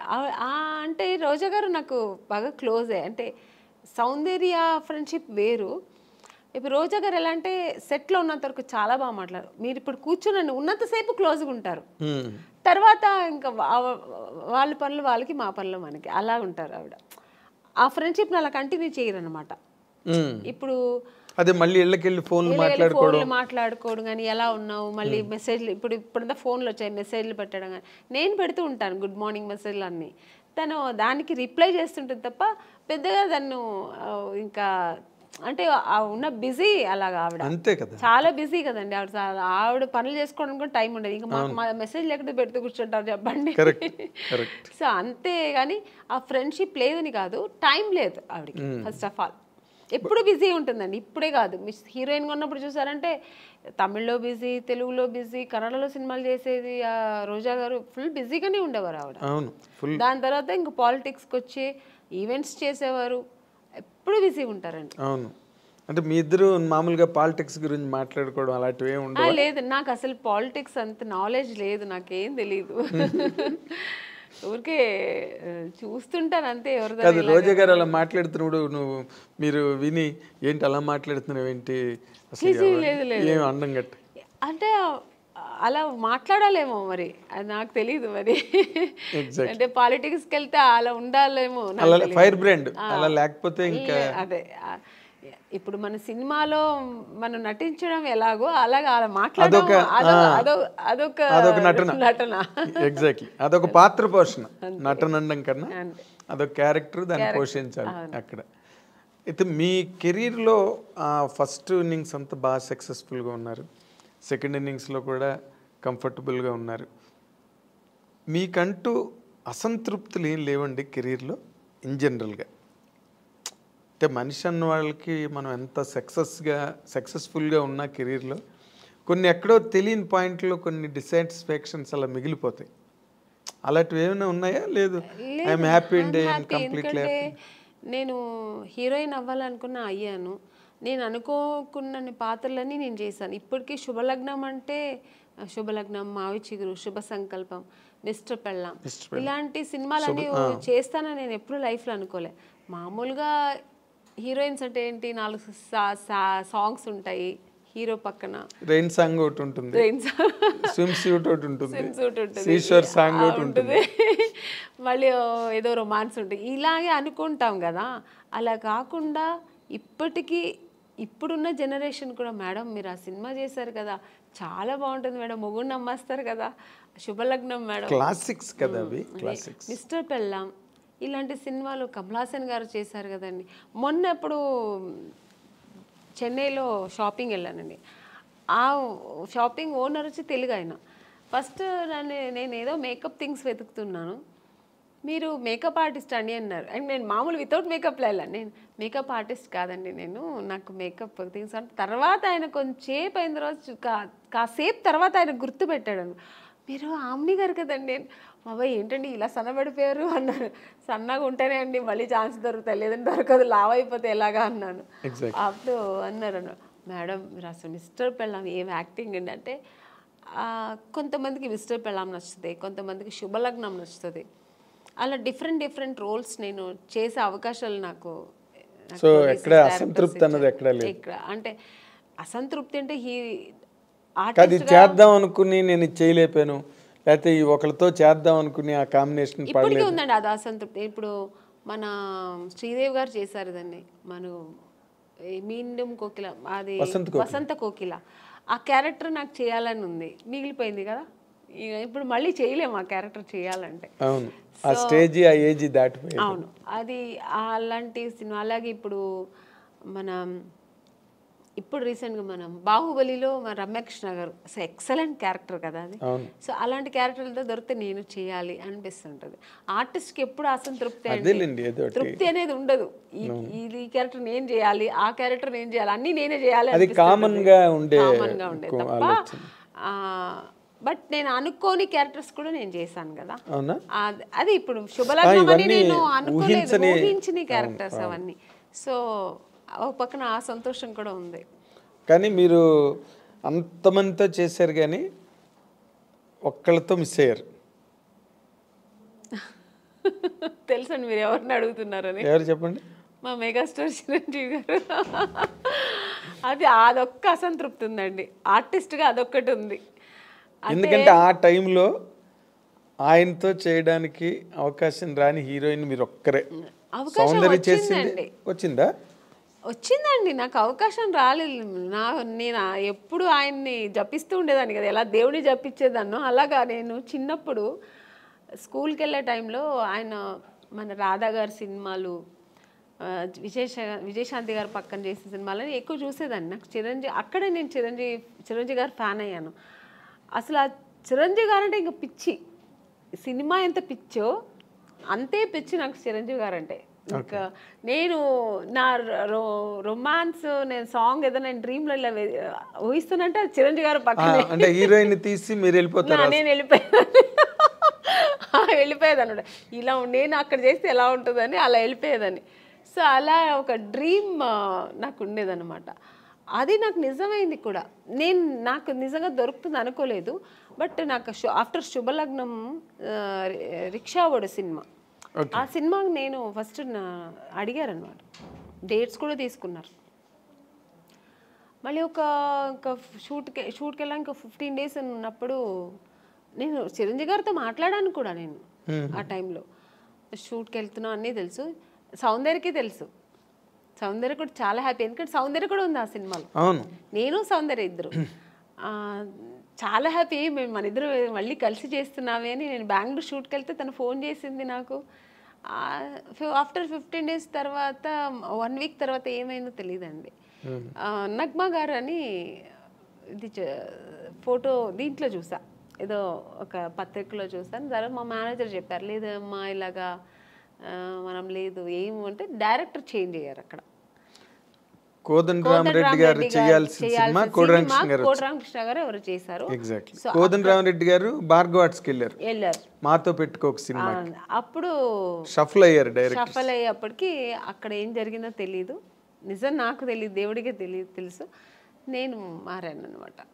సో చాలా అసంతృప్తి. ఇంకా అదే ఫస్ట్ టైం నేను అప్పుడు అంటే చాలాసార్లు నేను హీరోయిన్ అవ్వలేదని ఏడ్చాను. చిరంజీవి గారి సినిమా దొరకలేదని సెకండ్ టైం ఏడ్చాను నేను. అంటే ఈయన పక్కన చేయలేదు అనే ఒక ఏడుపు అప్పుడు వచ్చింది అనమాట. అదే జీవితాంతం అది జీవితాంతం అలా ఉండిపోయిందండి, ఉండిపోతుంది కూడా. ఎందుకంటే ఇంకా దానికి ఇంకా ఆప్షన్ లేదు. మళ్ళీ ఏమైనా రాబోయే రోజుల్లో ఏదైనా సిస్టర్ క్యారెక్టర్ కూడా వచ్చిందండి, నేను చేయలేదు. స్టేట్ ఎవరు మన ఖుష్బు గారు చేశారు. ఏ సినిమా అనేది? స్టాలిన్ నాకు అడిగారు అనమాట. అడిగారు, నేను సిస్టర్ రోల్ నేను చేయను, నేను ఊహించుకోలేను అసలు ఆయన పక్కన అసలు అని. నేను చేయనని చెప్పాను. మురుగదాస్ డైరెక్టర్ అడిగారండి, నేను చేయనన్నా. ఎందుకంటే నాకు చిన్నప్పుడు నా డ్రీమ్ హీరో ఆయన, నేను అసలు చేయలేను అని చెప్పాను. అసలు నా వల్ల కాదు, ఆ ఇమాజిన్ కూడా చేయలేను. నేను నా డ్రీమ్ హీరో అలాగే ఉండిపోని నేను చేయనని చెప్పేసా. అప్పుడు చాలా గ్రేట్ డెసిషన్ అది. నిజంగా నేను చేయలేదు. Great decision. అవును, గ్రేట్ డెసిషన్. కన్విక్షన్. అస్సలు నేను కుదరలేదు, నీకు కుదరదు అన్నాను. చాలా ఒక 10 times ఫోన్ చేశారు, నేను చేయనని చెప్పాను. చాలా గట్స్ కావాలి చిరంజీవి పక్కన చేయనని చెప్పడానికి. అంటే చిరంజీవి గారు పక్కన అదే మీ ఫీలింగ్ కరెక్ట్. ఎందుకంటే నేను హీరో, నా హీరోని నేను అన్నయ్య అని పిలవలేను. అసలు ఛాన్సే లేదు. నాకు ఇప్పటికీ గుర్తు, మీరు అన్నపూర్ణ స్టూడియోలో చిరంజీవి గారు ఒక సెట్లో షూటింగ్ చేస్తున్నప్పుడు మీరు పక్క సెట్లో షూటింగ్ చేస్తూ కలవడానికి వస్తామని వచ్చారు ఒకసారి మీరు. అవును. ఇప్పుడు రీసెంట్గా మన కే విశ్వనాథ్ గారు ఫంక్షన్ జరిగింది, ఆయన పోయిన తర్వాత శ్రద్ధాంజలి చేసి. అప్పుడు ఆ ఫంక్షన్ నేను వెళ్ళాను, ఎందుకంటే నేను ఆయన సినిమా చేశాను కదా, శుభ సంకల్పం. అప్పుడు చిరంజీవి గారు మెయిన్ అక్కడ వచ్చారు. చిరంజీవి గారే అది జరిగింది, ఆర్గనైజేషన్ ఆయన తరఫునే జరిగింది. సో చిరంజీవి గారు వస్తే నాకు అసలు ఆ ఫంక్షన్కి వెళ్ళిన సంతోష్ పక్కన చిరంజీవి గారు చూసాను, మళ్ళీ చూస్తున్నానని. నేను ఆయన చూసినప్పుడంతా నేను మళ్ళీ ఆ చిన్నప్పుడు ఆ ఫ్యాన్ ఎలా ఫీల్ అవుతానో ఫీల్ అయిపోతుంటాను. నేను ఆర్టిస్ట్గా మర్చిపోతుంటాను నేను. సో అక్కడ వెళ్ళి స్టేజ్కి వెళ్ళిన తర్వాత అందరూ ఫొటోస్ తీసుకొని అందరూ గ్రూప్ తీసుకున్నారు. నేను మళ్ళీ వెళ్ళి సార్ ఒక్క ఫోటో తీసుకుంటాను సార్ అన్నాను. రామ్మ అని నేనైతే ఎంత అప్పుడు ఫీల్ అయ్యానంటే, నేను ఒక ఫ్యాన్, నాకు నచ్చిన హీరోతో తీసుకున్నానని నేను ఇష్టపడి నాకు నచ్చి తీసుకున్న ఏకైక హీరో చిరంజీవి గారు. అంటే ఆయన ఈ సచ్ ఎ ఫినామినల్ హీరో. మీరు అలాగే ఫ్యాన్స్ లాగా ఉండిపోయారు అప్పటి నుంచి ఇప్పటి వరకు. ఇప్పుడు మళ్ళీ కొత్త జనరేషన్ తీసుకుంటున్నాను. ఇప్పుడు చేస్తున్నప్పుడు అందరూ హీరోస్తో నేను తీసుకుంటా పర్సనల్గా, దట్స్ డిఫరెంట్. బట్ నాకు ఇష్టపడి చిరంజీవి గారు పక్కన తీసుకుని ఇలా తీసుకుంటే అసలు మళ్ళీ బ్యాక్ టు 25 years బ్యాక్ వెళ్ళిపోయాను అనమాట. ఇప్పుడు మీరు మాట్లాడుతున్నప్పుడే ఎంతో పొంగిపోతున్నారు తెచ్చుకుని. అంటే అది ఇష్టం నాకు. అంటే ఆయన ఏమో మరి తెలీదు, ఆయన యాక్టింగ్, ఆయన డాన్స్ స్టైలు ఇప్పుడు కూడా అలాగే చేస్తారు ఆయన. అసలు రీసెంట్గా సినిమా చూశాను, వాల్టర్ వీరయ్య. అసలు హీరో గారు ఎంత అసలు ఛాన్సే లేదు. రెడీ అవ్వాలి మరి మీరు. బాలశంకర్ దగ్గరలోనే ఉంది, బాలశంకర్ రిలీజ్ దగ్గరలో ఉంది. వెళ్తానండి ఆగస్ట్ 11. చాలా హైలీ ఎక్స్పెక్టెడ్ ఫిల్మ్. చాలా అది మనకు అక్కడ వేదాళం, తమిళ్ వేదాళం కదా తెలుగులో, అక్కడ పెద్ద హిట్. ఆ ఎక్స్పెక్టేషన్స్ ఇక్కడ కూడా ఉన్నాయి. ఇప్పుడు జనరల్గా అంటే మీరు ఎప్పుడు క్లాసిక్ క్యారెక్టర్స్, ఒక ఇంపార్టెంట్ రోల్సే చేశారు. గ్లామర్ వైపు అసలు ఎప్పుడు పోలేదు మీరు. రమ్యకృష్ణ గారు చేశారు, కొంతలో కొంత సౌందర్య కూడా చేసింది. మీరు అసలు అటు పక్కకే పోలేదంటే నాకు స్టార్టింగ్ ఇప్పుడు జంబలకడి పంలో మాస్ క్యారెక్టర్ అండి నేను చేశాను. తర్వాత ఏంటో ఆఫ్టర్ ఇమ్మీడియట్గా నాకు మిస్టర్ పెళ్ళాన్ దొరికింది. మిస్టర్ పెళ్ళాన్ తర్వాత చూసారంటే ఇంకా టోటల్గా హోమ్లీ క్యారెక్టర్స్ దొరికింది నాకు. ఒకవేళ నేను ఆ ఫేస్ నా బాడీ స్ట్రక్చర్ సెట్ అవుతుందేమో కానీ అందరూ ఆమెని అంటే ఇలా ఉంటేనే బాగుంటుంది, శారీ కట్టుకుంటేనే అందంగా ఉంటుందని. సో నాకు అలా బ్రాండ్ వేస్తారనమాట. అప్పట్లో జయసుధ గారికి ఉండేది అది. జయసుధ గారికి ఎలా ఉంటుంది, ఆవిడ ఎప్పుడు మాస్ అంటే అడవి రాముడు అవన్నీ చేశారు కానీ సహజ నటి అని ఒక ముద్ర వేసి ఆవిడని అలా పక్కన పెట్టారు. ఎంత బిజీగా ఉన్నా ఆవిడ అవే కైండ్ ఆఫ్ క్యారెక్టర్స్ చేసుకుంటూ వెళ్ళారు ఇప్పటి వరకు. బేసిక్గానండి ఈ మధ్య రోజుల్లో అంటే మీ టైంలో లేదు, ఏముందో బయటకు తెలియదు.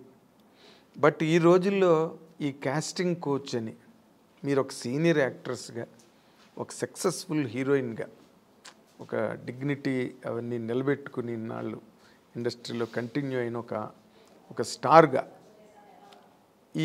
ఈ డెవలప్మెంట్స్ చూస్తున్నప్పుడు మీకు ఏమనిపిస్తుందండి?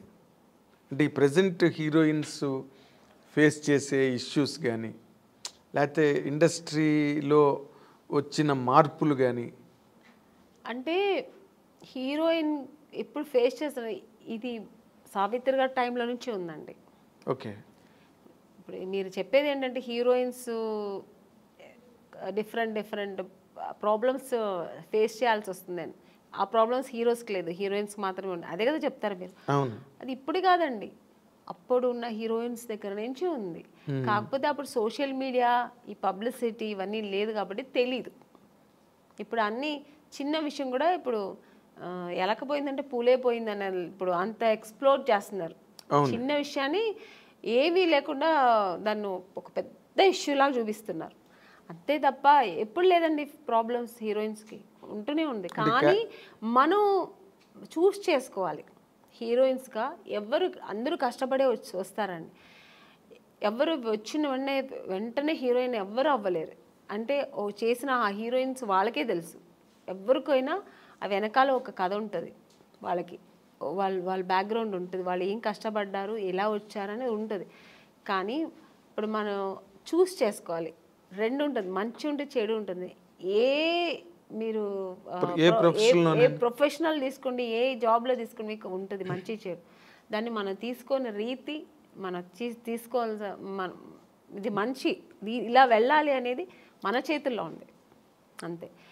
చెడు ఉందని తెలిసిన తర్వాత మనం ఎందుకు వెళ్తామండి కదా. అని మీరు ఎప్పుడు అట్లాంటి ఎవరు మీ చెప్పాను జనరేషన్ కదా, ఫేస్ చేశాను నేను కూడా. తెలుగు మనం తమిళ్లో చాలా ఫేస్ చేశాను నేను కూడా. Casting coach problem? అవునండి. ఇప్పుడు పెద్ద పెద్ద డైరెక్టర్స్ పెద్ద పెద్ద కంపెనీల్లో లేదు అలాంటి నాకు తెలిసి. కొన్ని కొత్త కంపెనీస్ వస్తాయి, కొత్త వాళ్ళు వస్తారు, సడన్గా ఆఫీస్ వేసుకుని హీరో. మనకేం తెలుసు వాళ్ళు కొత్త ఏదో హీరోయిన్స్ ఛాన్స్ అంట, మనం వెళ్తాము, ఒక పిలుస్తారు, మేనేజర్ పిలుస్తారు, వెళ్తాం. ఓకే అండి 2 పీసెస్ వేయాలండి, మీకు ఇక్కడ స్ట్రెచ్ మార్క్ లా ఉంటుంది కదా అలా ఏమైనా ఉందంటే, నాకెళ్ళి ఎందుకు ఉంటుందండి స్ట్రెచ్ మార్క్, నాకు లేదండి అండి. లేదు ఒకసారి చూపిస్తే బాగుంటుంది. ఎలా చూపిస్తారండి? పక్కన ఇప్పుడు ఒక మదరు మా బ్రదరు ఉంటారు, వాళ్ళ ముందు ఇది చూపించండి, ఎలా ఇలాంటివి జరుగుతాయండి. అది ఎలా చూపిస్తారు? అది వాళ్ళు అర్థం చేసుకుంటా కావాలని చేస్తారా, లేదు పర్టికులర్గా దీనికోసమే ఆఫీస్ వేసుకుని కూర్చుంటారా మనకు తెలియదు. అప్పుడు అర్థమైపోతుంది వీళ్ళు సినిమా తీస్తారా లేదు దీనికోసం వచ్చారా.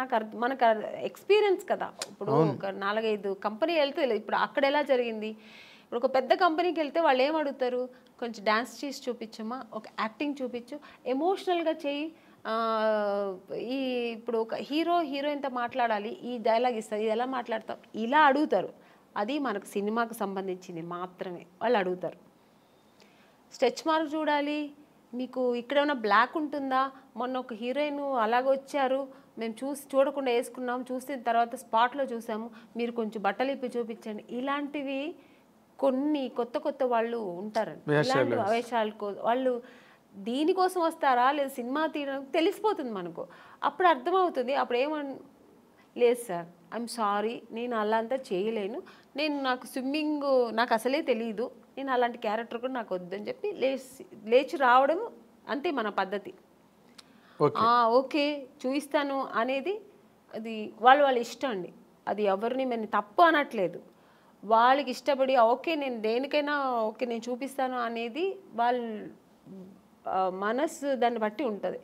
నేనైతే మైండ్ సెట్ బట్టి నేనేమంటాను, లేదు సార్ నాకు అది తెలియదని నేనైతే అలా చేయించాను, మీకు అంత ఇది ఉంటే నన్ను హీరోయిన్గా వేసుకోండి, నేను మీకు 2 పీస్ ఐఎమ్ రెడీ, నేను స్విమ్ సూట్ వేసుకుంటా, కానీ ఇక్కడ బట్టలు ఇప్పి చూపించడం అయితే నేను కుదరదని లేచి వచ్చిన ఎన్నో సన్నివేశాలు నాకు జరిగింది. అలాంటి సిచ్యుయేషన్స్ వచ్చాయి అని చెక్ వచ్చి అడ్వాన్స్ ఇచ్చిన కంపెనీలు ఎన్నో ఉన్నాయండి. నాకు అడ్వాన్స్ తీసుకున్నా, ఇంటికి వచ్చిన తర్వాత next day phone, madam manager, అప్పుడు మీకు సెల్ ఫోన్ లేదు కదా, ఏదైనా డైరెక్ట్ లేదంటే ల్యాండ్లైన్ మేనేజర్ వచ్చి మాట్లాడు, మేడం ఇలాగా డైరెక్టర్ గారు అక్కడ ఫుల్ ఇది పెట్టుకున్నారు, స్టోరీ డిస్కషన్ పెట్టుకున్నారు, ఇట్లా ఒక బీచ్ దగ్గర ఇట్లా రమ్మంటున్నారు మిమ్మల్ని, ఫైనాన్షియర్ వస్తున్నారు చూడాలంట. ఫైనాన్సర్ నన్ను ఎందుకు చూడాలి, నాకు అర్థం కాదు. ఫైనాన్స్ ఇప్పుడు చూడాల్సిందే డైరెక్టర్ ప్రొడ్యూసర్ అయిపోయింది. ఇంకా ఎక్కువ అనుకుంటే హీరో చూడాలా, ఓకే హీరో గారు చూడాలి ఎలా ఉంటుంది, నా పక్కనే ఎలా చేస్తే హీరోయిన్ ఒక అమ్మాయి ఎలా ఉంటుందో చూడటం, ఇది పద్ధతి. ఫైనాన్సర్ ఎందుకు చూడాలి నన్ను అనవసరంగా, నాకు అర్థం కాదు. కొన్ని రోజుల తర్వాత అర్థమయ్యేది, ఇంకోటి నాకు ఎక్కడ అర్థమయ్యేదంటే, మమ్మీ వద్దండి మీరు మాత్రం వస్తే చాలంటేనే అర్థమైపోయేది. కారు తీసుకొచ్చారు, ఐఎమ్ సారీ అని నేను రాను. ముందు మన అమ్మగారు అసలే పంపరు, ఒంటరిగా అంటే మా అమ్మ పంపించేది కదండి. లేదండి మా అమ్మాయిని అయితే ఒంటరిగా పంపాము. మా అమ్మ ఒక్కటే అన్నదండి, సినిమా హీరోయిన్ అవ్వాలా అనుకున్నావు, నాన్నగారి దగ్గర పర్మిషన్ తీసుకుని వచ్చాము, లేదు అప్పుడు ట్రై చేస్తున్నాం, అప్పుడు ట్రై చేసే టైంలో ఓకే దొరికితే చేద్దాం, లేదంటే ఉంది మనకు బెంగళూరులో మాకు ఇల్లు ఉంది, హ్యాపీగా అక్కడ వెళ్ళి జాబ్ చేస్తా, లేదు చదువు పెళ్లి చేస్తానో చేస్తా. ఇన్ని ఆప్షన్ ఉన్నప్పుడు మనకు అనవసరం, నువ్వు హీరోయిన్ అవ్వాలా మనం దానికోసం కష్టపడతాం, అని మనకు అనవసరం. అలా నేను అలాగే ట్రావెల్ అయ్యానండి. నాకు అలాగే ఒక మంచి కంపెనీ, మంచి డైరెక్టర్స్, హెల్దీ పీపుల్స్తో హెల్దీ తప్పు 100% కీర్తనల్ని బాగా ఆస్వాదించాడు. ఒక్కొక్క కంపెనీ వెళ్ళొచ్చిన వెంటనే నేను ఫస్ట్ దేవుడా నాకు రేపు ఈ కంపెనీ రేపు నేను హీరోయిన్ అయిపోవాలి, సెలెక్ట్ అయిపోవాలి, ఇలాగే వేడుకునేదాన్ని. అదే కాకపోతే ఇప్పుడు మీరు ఒకటి గమనించాలి, మీరు అన్నారు ఇందాక సావిత్రి గారి దగ్గర నుంచి ఉన్నాయండి ఇలాంటి ఇండస్ట్రీలోని అని. కాకపోతే ఇప్పుడు సోషల్ మీడియా రావడం వల్ల, కానీ హీరోయిన్లే పోలీస్ కంప్లైంట్లు ఇచ్చి కొంతమంది బాంబే నుంచి వచ్చిన వాళ్ళు, లేకపోతే ఏదో మొత్తానికి అలాంటివన్నీ జరగడం, అవన్నీ యూట్యూబ్లో వాళ్ళు వచ్చి వీడియోలు రిలీజ్ చేయడం, ఒక రకమైన డిస్టర్బెన్స్ అన్నది కొన్ని అన్ని చోట్ల అని కాదు, ఇన్ని సినిమాలు వస్తున్నాయి ఎక్కడ జరగవు కానీ, బట్ జరిగినవి మాత్రం చెప్తున్నాను కదండి, ఇండస్ట్రీ పరువు తీస్తున్నాయి. తీయడానికినే వచ్చిన వాళ్ళు అయితే ఇది జరగదండి. ఇంకా వేరే థాట్స్ మీద వస్తారండి కొంతమంది. ఇక్కడ హీరోయిన్లు ఉంటారు, ఇలా ఉంటారు, మనం ఇది సినిమా తీస్తూ ఇది కూడా చేయొచ్చు అనే వాళ్ళు కొంతమంది వస్తారు. అక్కడ ఇలాంటి తప్పులు జరుగుతాయి. ఓన్లీ సినిమాని నమ్ముకొని సినిమాని లవ్ చేసి ఒక సినిమా మనకు ఇండస్ట్రీలో ఈ ప్యాషన్తో వచ్చేవాళ్ళు, కళాకారులుగా వచ్చేవాళ్ళు ఎప్పుడు ఈ తప్పులు అక్కడ ఈ తప్పులు జరగదండి. వేరే థాట్స్ కూడా ఉంటాయి చూడండి దాంతోపాటు, లేదంటే ఆ థాట్స్ మాత్రమే అనుకొని వస్తారు కదా, అక్కడ ఈ తప్పులు జరుగుతాయి. సో అక్కడ కొంతమందికి ఇలా జరుగుతాయి. అవును. తర్వాత మీటూ అనేది కూడా, అలాగే ఆడవాళ్ళు కూడా అండి, ఏ హీరోయిన్ కూడా మనం ఇలా అయిపోవాలి, చెడుగానే ఉండాలి, చెడు దారి తొక్కాలని ఎవ్వరు రారండి. అందరూ ఒక డ్రీమ్తో వస్తారు. ఏ అమ్మాయి అయినా సరే నేను ఒక హీరోయిన్ అవ్వాలి, ఎవరికి ఆశ అందరికీ సొంతం కదండి. నేను కూడా శ్రీదేవి గారి లాగా కావాలి, నేను కూడా ఒక నగ్మా గారి లాగా కావాలి, నేను కూడా ఒక విజయశాంతి గారు లాగా నేను కూడా ఈ సినిమా ఇండస్ట్రీలో అవ్వాలని అనుకోవడం తప్పలేదు. అందరూ ఆశతోనే వస్తారు కదా. సక్సెస్ అయ్యేది కొంతమంది, సక్సెస్ అవ్వకుండా వెనక్కి తిరిగిపోవడం కొంతమంది. ఆ టైంలో కొంతమంది ఇలా జరిగితే దానికి పాప వాళ్ళు ఏం చేస్తారండి, నమ్మకం, ఒకవేళ మనం హీరోయిన్ అయిపోతామేమో అని ఒక నమ్మకంతో కొన్ని తప్పులు జరిగిపోవచ్చేమో, నాకు తెలియదు మరి. అలాంటప్పుడు కొంచెం ఇలా వాళ్ళు లైఫ్లో ఇలా మిస్ అవుతుంటాయి. అవును. మీటూ అనేది కూడా చాలా పెద్ద మూమెంట్. తమిళ్లో రేవతి గారు వాళ్ళందరూ కూడా దాన్ని, జయసూద్ గారు ఇక్కడ, ఆ మీటూ అనేది కూడా చాలా పెద్ద రేంజ్లోనే జరిగింది. దానిలో మీరు పార్టిసిపేట్ చేశారు? లేదండి, నేను చెప్పాను, నాకు మా ఇంట్లో నా సమస్యలు ఎక్కువ ఉంటాయి, ప్రాబ్లమ్స్. ఇప్పుడు చాలా మీ ఇల్లే ఒక ఇండస్ట్రీ, నా ఇల్లే ఒక ఇండస్ట్రీ, అదొక మినీ ఇండస్ట్రీలా ఉంటుంది. వాళ్ళ ప్రాబ్లమ్స్, పైగా ఇప్పుడు నాకు 2 పిల్లలు, వాళ్ళు చిన్న పిల్లలు, వాళ్ళని చూసుకోవడం, ఫుల్ బిజీ ఉంటానండి. అసలు నేను ఇంటికి వెళ్తే నా ఫోన్ కొంచెం ఫ్రీగా ఉంది మాట్లాడతానంటే ఇక్కడ షూట్లో ఉన్నప్పుడే, ఇక్కడ కొంచెం ఫ్రీగా ఉంటాను. ఇంటికి వెళ్తే 24 అనేది నాకు 26 అవర్స్ అయినా చాలదండి. అంటే నా 2 పిల్లలు ఉన్నారు కదా, వాళ్ళు కొంచెం హైపర్ యాక్టివ్ ఎక్కువ, వాళ్ళు నా ఫోన్ వాళ్ళ దగ్గర ఉంటుంది, నా దగ్గర ఉండదు. నేను ఆడుకోవాలి, కొంచెం ఫోన్ ఇవ్వమ్మా, కొంచెం ఫోన్ చేసుకోవాలి, నాకు ఏదైనా మిస్డ్ కాల్ ఉంటుంది, కొంచెం ఇవ్వమ్మా, కొంచెం ఈ నాన్న అని నా పిల్లలతో నేను ఆడుకోవాలి, అలా ఉంటుంది. లేదంటే ఆ ఫోన్ ఎక్కడ పడుతుందో నాకు తెలీదు. ఇంకా వాళ్ళ చదువులు, వాళ్ళ స్కూల్ తీసుకెళ్ళడం, ఇలా బిజీ ఉంటా. ఇప్పుడు నార్మల్గా మీలాంటి మైండ్ సెట్ ఉన్న వాళ్ళకి ఇన్ జనరల్గా, సరే కొంతమంది మైండ్ సెట్స్ మనిషికి రకమైన మైండ్ సెట్ ఉంటుంది. ఇప్పుడంతా మీరు ఒక సింగిల్ హ్యాండ్ ఫైట్ లాగా మీ లైఫ్ కదా. అవునండి. అప్పుడేమో పెళ్ళికి ముందు అన్ని బాధ్యతలు మీ మీద వేసుకుని అన్ని ఇంట్లో ఫాదరు మదరు మీరే అయ్యి అన్నీ చేశారు. ఇప్పుడు మళ్ళీ ఫాదరు మదరే అయ్యారు మీ పిల్లలకి కదా, సింగిల్ హ్యాండ్ ఫైట్. ఇప్పుడు మళ్ళీ ఈ లైఫ్ ఎలా అనిపిస్తుంటుందండి మీకు ఇన్ జనరల్గా? ఇక్కడ ఫాదరు మదర్ అని కాదు, నేను ఎక్కువ కేర్ తీసుకుంటుంటాను. ఇప్పుడు అప్పట్లో కూడా మా నాన్నగారు, మా అమ్మగారు అందరూ ఉన్నా కూడా, అది చెప్పాను కదా, ఇంట్లో ఒక వస్తువు లేదంటే దాన్ని నేనే ఇంట్రెస్ట్గా, నాకు ఇది కావాలి, ఇది ఇంట్లో ఇలా ఉండాలి, మా ఇల్లు కూడా ఇలా ఉండాలి, మా ఇంట్లో కూడా కార్పెట్ వేయాలి, మా ఇంట్లో కూడా సోఫా ఉండాలి, ఇలా ఆలోచిస్తుంటాను. వాళ్ళ ఇంట్లో ఉంటే మనకెందుకు, మేము ఇలాగే ఉంటాం అని ఉండదు నాకు. ఒక ఇంట్లో చూసానంటే ఆ కెపాసిటీ మనం కూడా ఎందుకు కొనలేమా, కొనొచ్చు కదా అనేది ఆ మైండ్ సెట్ అలాగే లైఫ్లో కూడా వచ్చింది. ఇప్పుడు మన పిల్లలు, ఆ అమ్మాయి స్విమ్ చేస్తారు, ఎందుకు మా సిస్టర్ కూడా నేర్చుకుని అలాగే ఇప్పుడు మా పిల్లలు కూడా. సో అందుకని అమ్మ నాన్న వాళ్ళకి ఉన్నా కూడా వాళ్ళు చెయ్యనేది నేను చేస్తాను. అలాగే ఇప్పుడు కూడా అంతే, మా పిల్లలు కూడా నేను ఎక్కువ ఇంట్రెస్ట్ చేస్తాను. ఇప్పుడు కూడా మా పిల్లల అదర్ యాక్టివిటీస్ అంటే నేనే వెళ్తుంటాను, నేర్చుకోమంటుంటాను. మా పిల్లలు, మమ్మీ నీకు వేరే పనే ఉండదా మమ్మీ, ఎప్పుడు ఇంటికి వస్తే ఇది చేయి అది చేయని ఎప్పుడు శాసిస్తూనే ఉంటావా, స్విమ్మింగ్ వెళ్ళమంటావు, దీనికి నాకు రెస్టే ఇవ్వవా మమ్మీ అంటుంది మా అమ్మ ఇప్పుడు. ఇంకా దానికి ఎంత 7 years. అసలు రెస్టే ఇవ్వవా మమ్మీ, నువ్వు ఎప్పుడు బిజీగానే ఉండాలా, మేము కొంచెం రిలాక్స్ అని ఇవ్వ మేడం మమ్మీ అంటది. అండ్ ఇప్పుడు ఈ జనరేషన్ పిల్లలకి టార్గెట్స్ ఎక్కువైపోయి వాళ్ళు మన టైంలో చదువులు వేరు. ఇప్పుడు మా సిస్టర్ అంతా అసలు భయపడేవారండి, నాకు మాట్లాడేవారు కాదు, నేను ఏం చెప్తే వినేవారు అనమాట.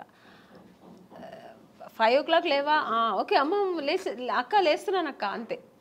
ఇప్పుడు పిల్లలు కొంచెం ఆర్గ్యుమెంట్ చేస్తారు, ఏంటి మమ్మీ పొద్దునే నీ గోలా, ఎందుకు ఇంత తొందర లేపుతాను, నేను నిద్రపోని మమ్మీ, నాకు I have to sleep mummy అంటది మా అమ్మాయి. అదేలేండి. కానీ నేను ఇంకొక చాలా డెలికేట్ ఇష్యూ అండి. బట్ ఈ తరం హీరోయిన్లకి కొంతమందికి మీలాంటి ఒక సీనియర్ యాక్ట్రెస్ చెప్పే మాటలు వాళ్ళకి హెల్ప్ కావచ్చు. ఒక్కొక్కసారి ఒక ఇంటర్వ్యూలో మాటలు విన్నప్పుడు మీరు ఇంత ఒక డొమెస్టిక్ మైండ్ సెట్, ఒక హౌస్ వైఫ్కి ఏం కావాలో ఆ అవసరమైన ఆ మానసిక పరిణితనండి, పరిపక్వతనండి, అన్ని వైపుల నుంచి అన్ని జాగ్రత్తగా సంరక్షించుకుంటూ వచ్చే ఒక లైఫ్ స్టైల్ మీది, మైండ్ సెట్. కానీ but where the mistake happened అండి మీ పర్సనల్ లైఫ్లో?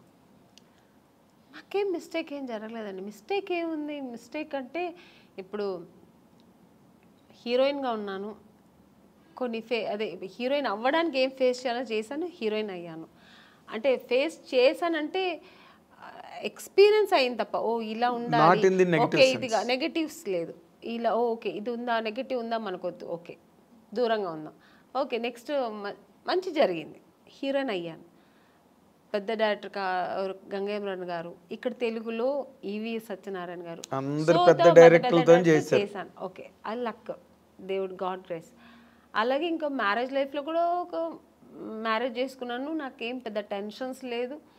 నేను అనుకున్నట్టే నేను ఎలా ఉండాలనుకున్నా అలాగే ఉంటున్నాను హ్యాపీగా. నాకు అక్కడ ఏం రిస్ట్రిక్షన్స్ లేదు, ఏ ఫోర్స్ లేదు, నేను ఎలా ఉండాలో అలా. ఇంట్లో ఫ్రీ బర్డ్ నేను.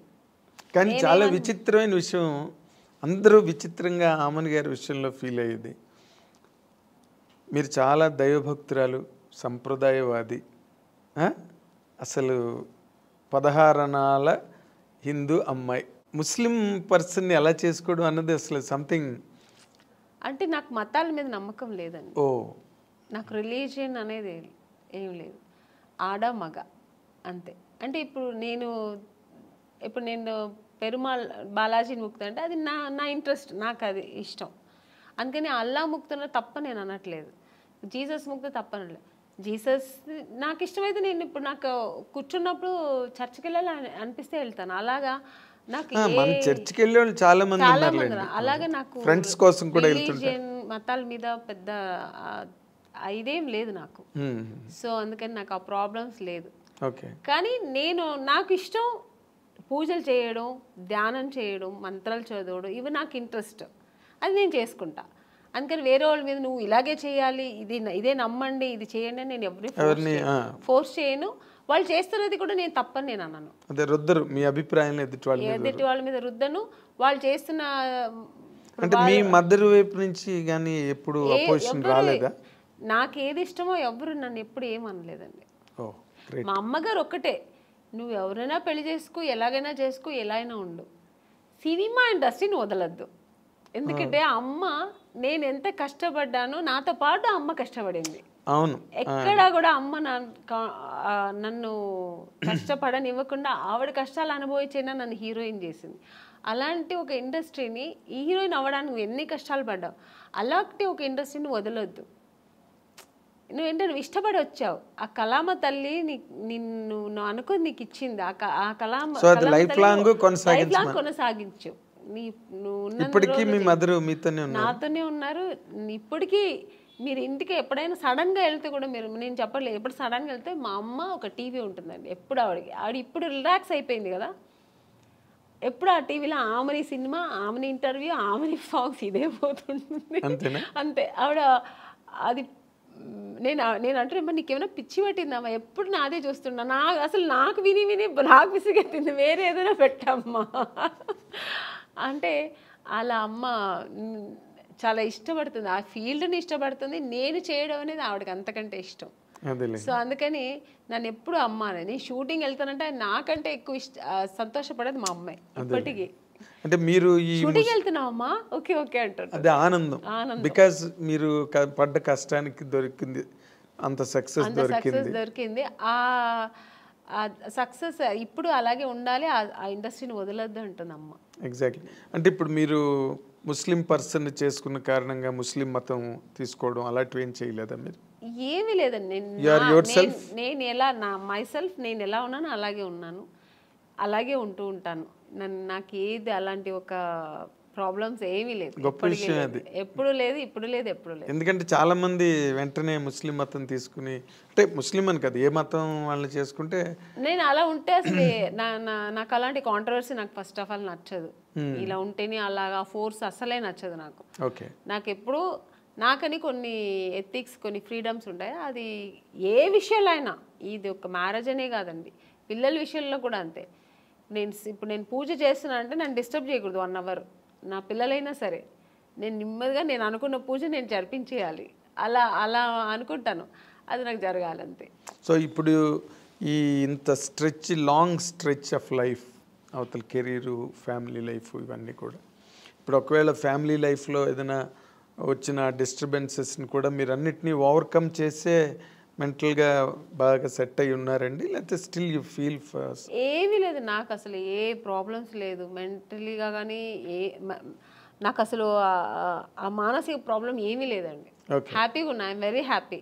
నాకు మెయిన్ ఫస్ట్ నాకు ఇండస్ట్రీ అండి, నేను ఇష్టపడి వచ్చిన ఇండస్ట్రీ. సో అది హెల్తీగా నాకు ఇప్పటి వరకు నేను వెళ్తున్నా జర్నీ. సెకండ్ నా పిల్లలు, నా ప్రపంచం ఇదే, నా ప్రొఫెషనల్, నా పిల్లలు, ఇది నా ప్రపంచం. దీని తర్వాత ఏదైనా ఆలోచిస్తాను, దీని తర్వాత సెకండరీ, ఇంటికి సెకండరీ. నేను ఇక్కడ వస్తే నా ప్రొఫెషనల్ ఓన్లీ, నేను ఫోకస్ దీంట్లోనే ఉంటుంది. ప్యాకప్ అంటే నెక్స్ట్ ఫ్లైట్ ఏది ఉంటే వెళ్ళిపోతుంటా ఇంటికి, ఎందుకంటే నా పిల్లలు వెయిటింగ్ అక్కడ, ఎందుకంటే వాళ్ళు చాలా మిస్ అవుతుంటా. సో జయసుద్ గారు కూడా 6 రోజులే ఎట్ ఏ స్ట్రెచ్ షూటింగ్ చేసి మళ్ళీ 3 days బ్రేక్ తీసుకున్నారు. నేను బ్రేక్ తీసుకోనండి, నాకు బ్రేక్ వస్తుంది. ఇప్పుడు వచ్చింది అనుకోండి, ఇప్పుడు 3 days బ్రేక్ వస్తుంది, వెళ్ళిపోతా. ఫస్ట్ నా పిల్లలు వాళ్ళు నా కోసం వెయిట్ చేస్తాం, మమ్మీ మమ్మీ ఎప్పుడు ఫోన్లో ఎప్పుడు వస్తావు మమ్మీ ఎప్పుడు వస్తా, ఆ పిలుపుకు వెళ్ళిపోయి ఫస్ట్ ఇంకా వాళ్ళతో ఎన్ని టెన్షన్స్ ఉన్నా వాళ్ళతో వెళ్తే మొత్తం నేను ఇంకా అక్కడ మర్చిపోతాను అన్నీ. వాళ్ళ టెన్షన్స్, వాళ్ళని స్కూల్కి తీసుకెళ్ళడం, మార్నింగ్ వాళ్ళు రెడీ చేయడం, వాళ్ళని స్కూల్ నుంచి తీసుకురావడం, వాళ్ళకి ఏది మంచి కావాలి చెడు కావాలి వండి పెట్టడం, వాళ్ళని బయట తీసుకెళ్ళడం, ఇంకా వాళ్ళ విషయంలో బిజీ ఉంటాను అన్నమాట. చిరంజీవి గారితో చెయ్యాలనుకుని చేయలేపారు లైఫ్లో. ఇప్పుడు చిరంజీవి గారు అబ్బాయి రామ్ చరణ్ అసలు ఇంటర్నేషనల్ గ్లోబల్ స్టార్. అవునండి.